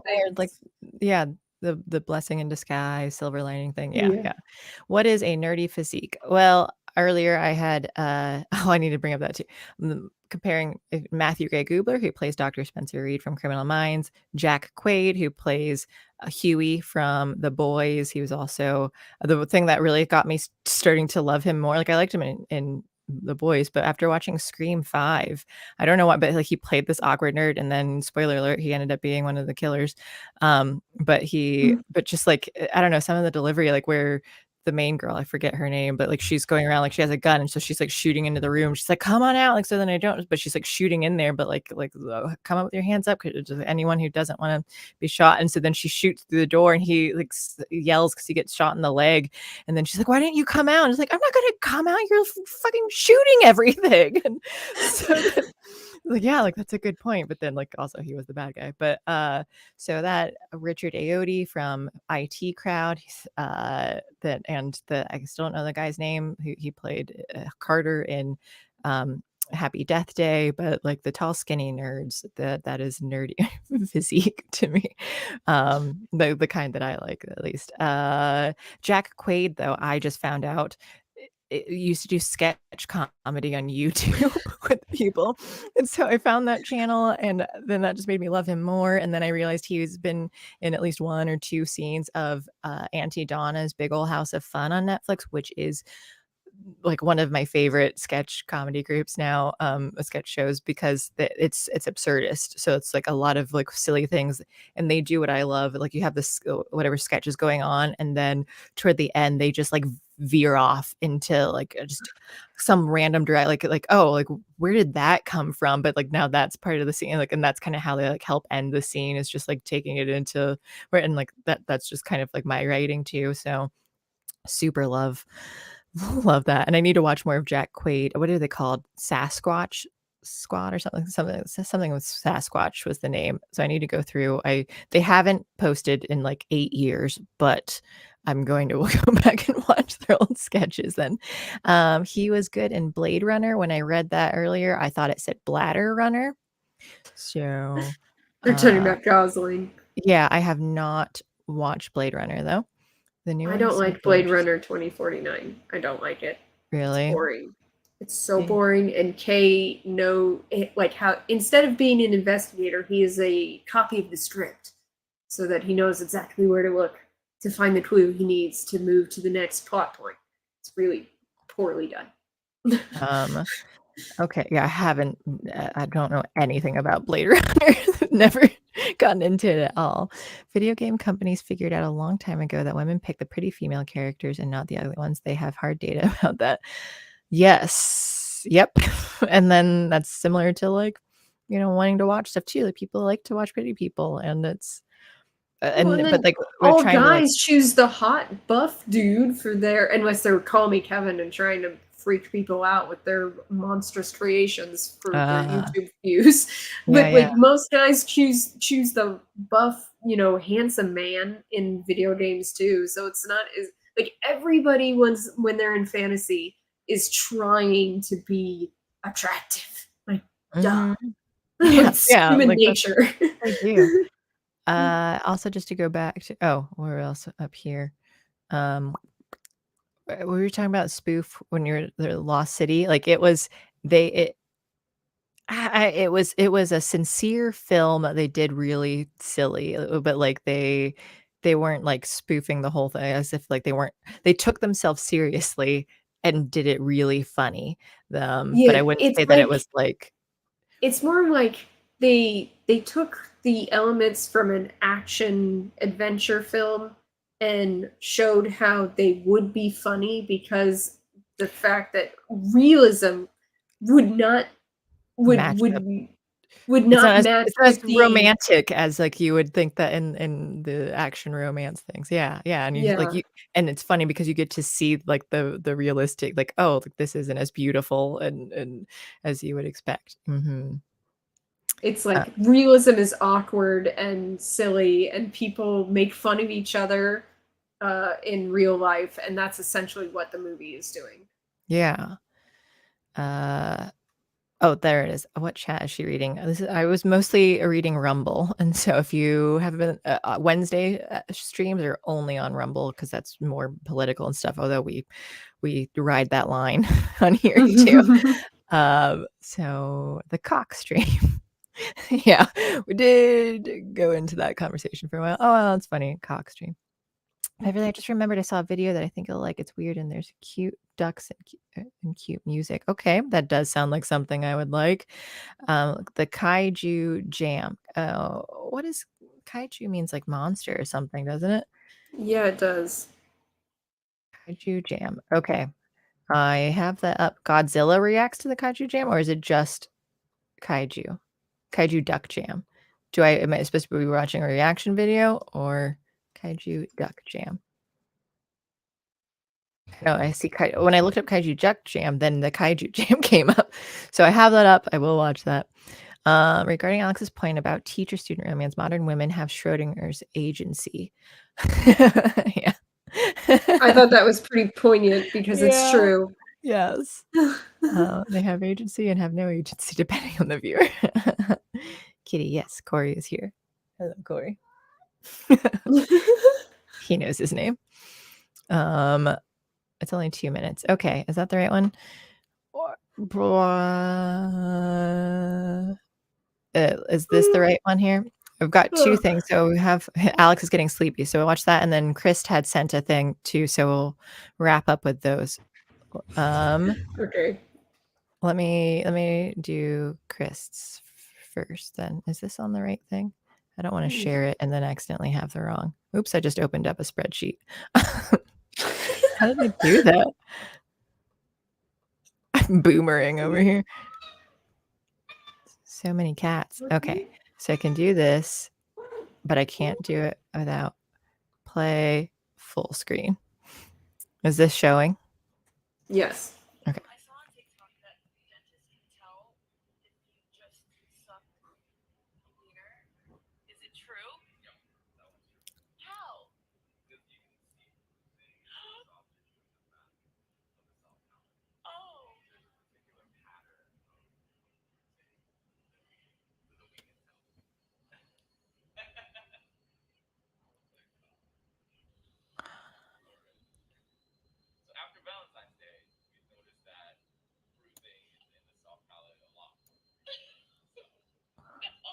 Yeah, it's too quiet. Like I can Oh, hear that really? there is sound, but I can't hear it. So I'm like wondering, like, should I like watch it myself from your Discord?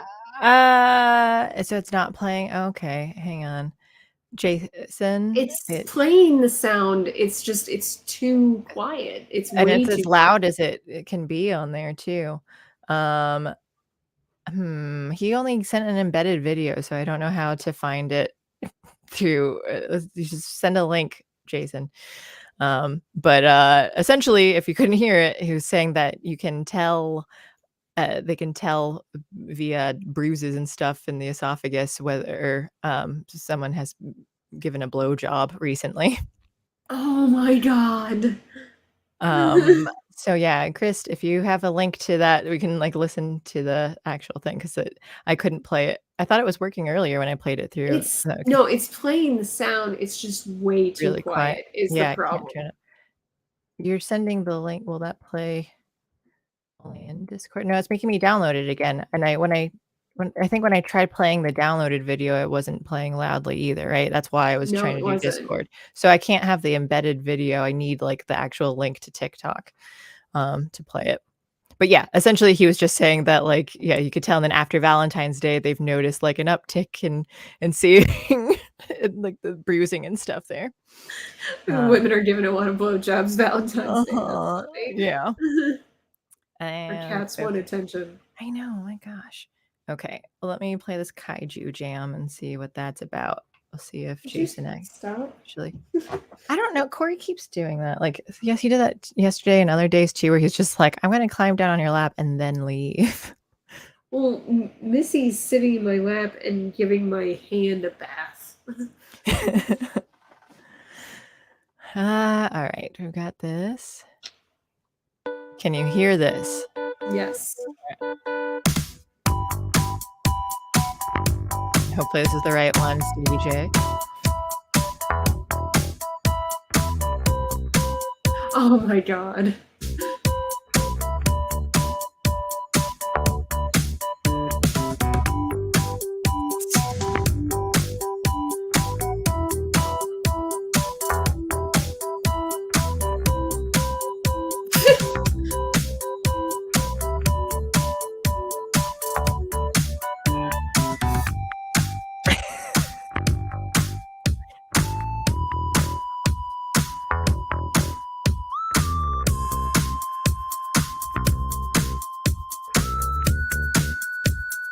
That's why it's called kaiju. They're all giant monsters. Uh-huh. Who thought of this? Like, why?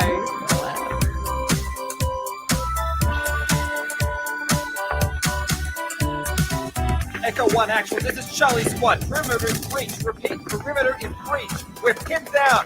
Receiving heavy casualties. Request close escort on my position. Echo 1 actual, our men are dying, Captain. You're civilians, please come in. Echo 1 actual, please. This is Charlie Squad. Echo 1 actual, you're breaking up. I do not copy. I can't hear you. Oh, God, friends just died. Captain! They're swaying side to side. I don't understand. I don't know what's happening. The buildings are collapsing. Captain! They're dancing.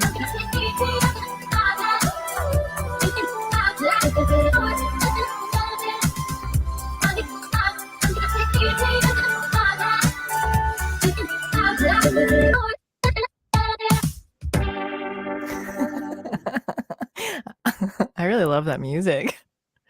That made me very happy. More videos. Okay, what even is this? Natrix. Okay. And Jason did send the link to the other thing, so you can actually hear them talk about blowjobs.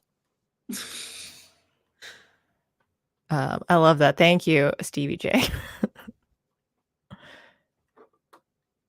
Oh, let's see if Reddit actually plays. Reddit. My internet hates Reddit.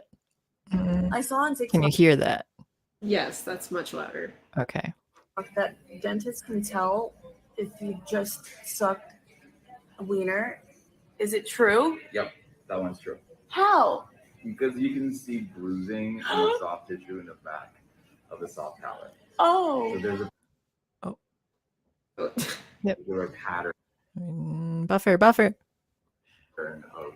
bruising that we can tell. Oh my god.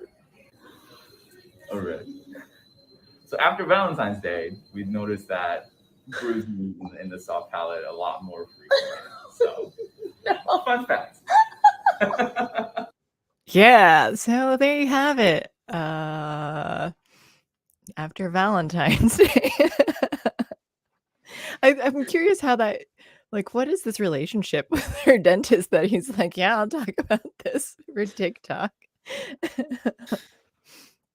And now that music is gonna be stuck in my head, which is a lot better than the "I trusted you" thing being stuck in But as the soon as you I say it, it'll get back in your head. I yeah, trusted you. and now I've got do do do do do do do which, seeing how large those ducks were, I was like, "That's how big Plop is. He's also that large." Okay. Now that we've gone through all of that, recommending Romancing the Stone in the Lost City, we can wrap it up. And next week, if we're gonna do, so we have Demon Slayer and Rick and Morty for I think we're gonna try doing those for the last week of the month, and then uh, because they're both animations. Because I was thinking that we were gonna try to do like the decades thing, which we did like 1800s, and then like I think some of it was the early the 19 aughts. So I think we were like in 1910s. I'm not sure what films. I think I had that list somewhere, but like I don't remember what years things were or how long those are. So I think we could try shooting for, let's see, 1902, 1903, we did that, 1897, 19.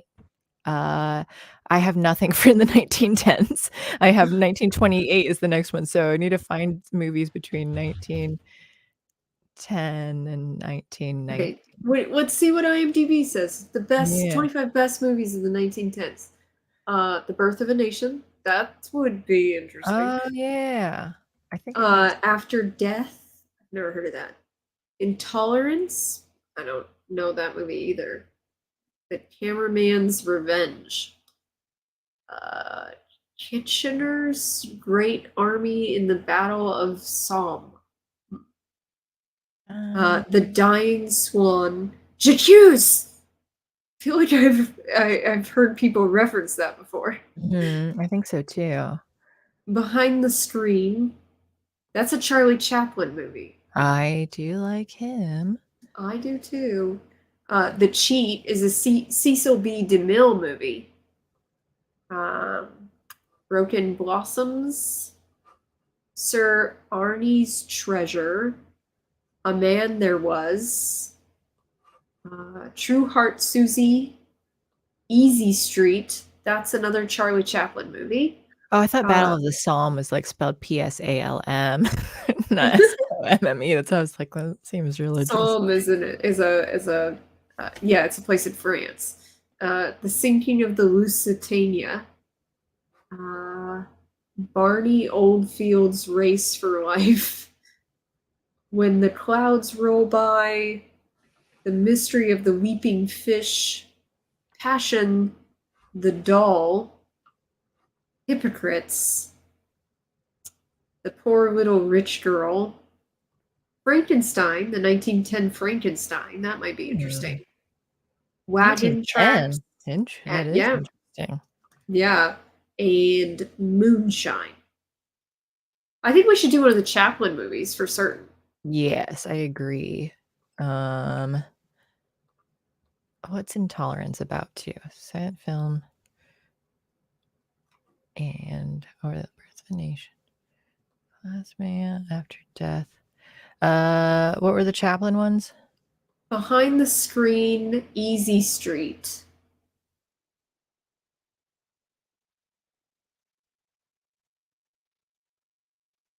Chaplin. That one's a short. Okay. Like, yeah, I guess depending on how long, we can watch a couple of them too. So it's a silent short comedy, 23 minutes for Behind the Screen. And are these also, is it public domain on some of these band metals? Just watch 23 minutes. We'll just watch that on the stream again. I guess either way, they probably won't care. Easy Street. What year? Oh, 1917. Yeah, let's click that one. That one is also a short action comedy film. 24 minutes in Germany, 19 minutes in the US. So we can do both of them. Yeah. Right. Is there anything else that's standing out to you then, as far like these other films? I think the Frankenstein, the Chaplin films, and Birth of a Nation are the ones that stand out the most to me. Birth of a Nation.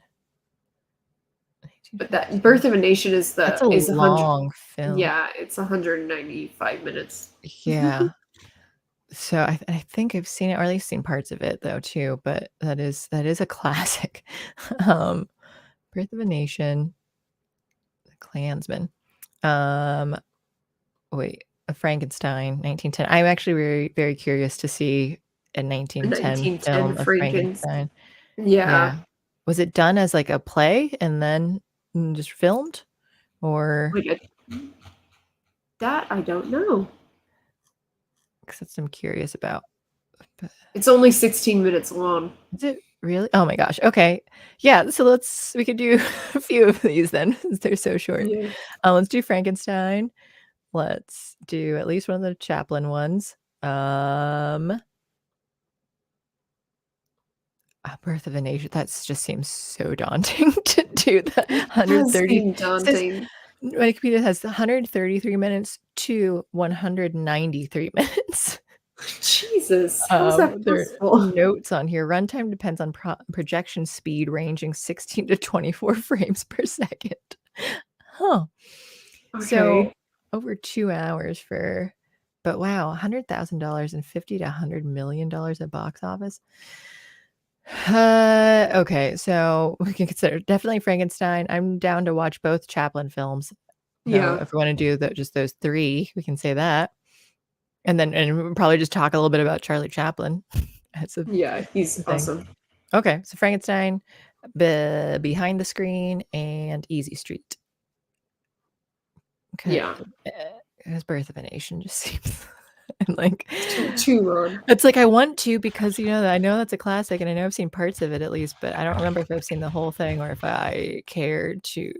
I guess we can just watch it at like 2x speed. That would make it like an hour long. Yeah. So that's Oh no, possible. we're doing Guy in Room. We're talking about movies that came out in the 1910s. Yes, So- yeah, because we've done like the 1800s. We just watched a couple different things, and then the early 1900s, because we're trying to do per decade. But back then, it was hard. Like, there were less things, or they were short. So we're in the 1910s now, in the teens. So we'll do that, and then later next month we're gonna do 1920s and the 1930s. Once Upon a Time in America. Did that come out in the 1910s? No, I just looked it up. I think it came out in 1968. Yeah. And there's the 1984 one too. Yeah.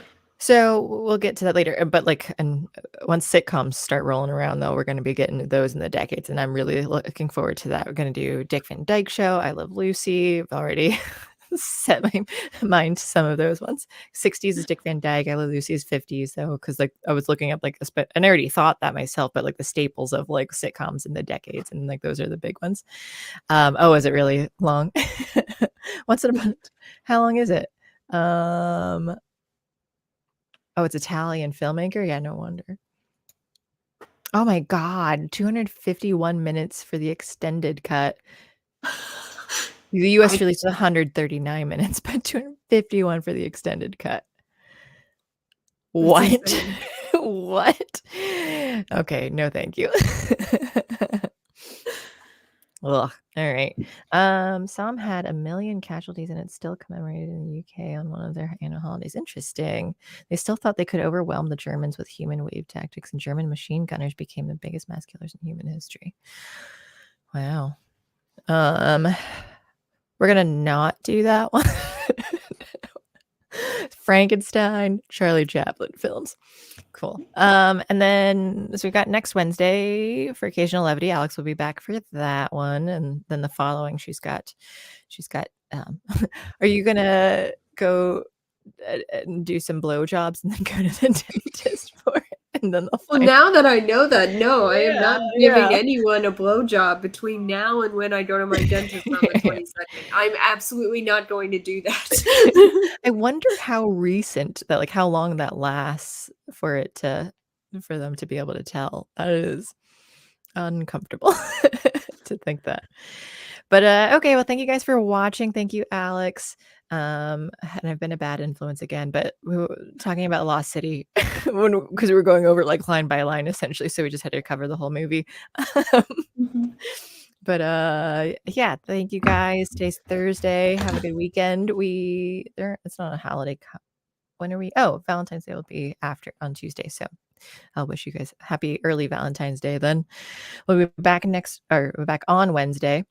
But 9 p.m. Eastern on Rumble only. So Stevie J, we are not on YouTube on Wednesdays. It is on Rumble only. That link from above. I still need to make an element and a gilded. Maybe I'll just make both, and I'll do backup. Like I have a backup for a backup and all that, and because that's how I do all of my data. I have so many hard drives that I'm paranoid about. Like what if that hard drive fails? So I have the backup here, and then I can't stop myself. I buy too many.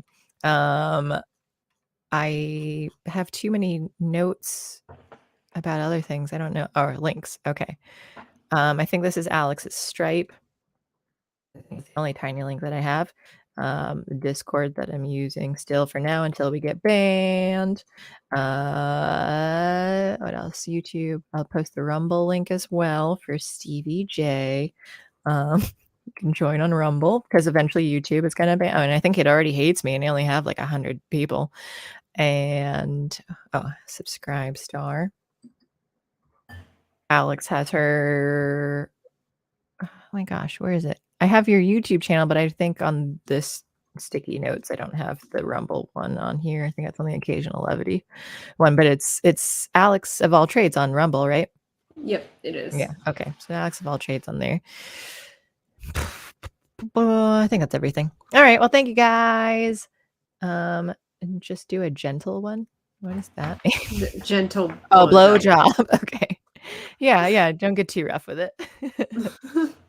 No throat fucking. Yeah. Just do stuff that doesn't involve your mouth. So, all right. Have a good night. Happy Valentine's Day. Do whatever you want for Valentine's Day. I don't give a fuck. I'm not your dentist. It doesn't matter to me. And yeah. Okay. Found the outro. We'll talk to you later. Have a good night. Goodbye.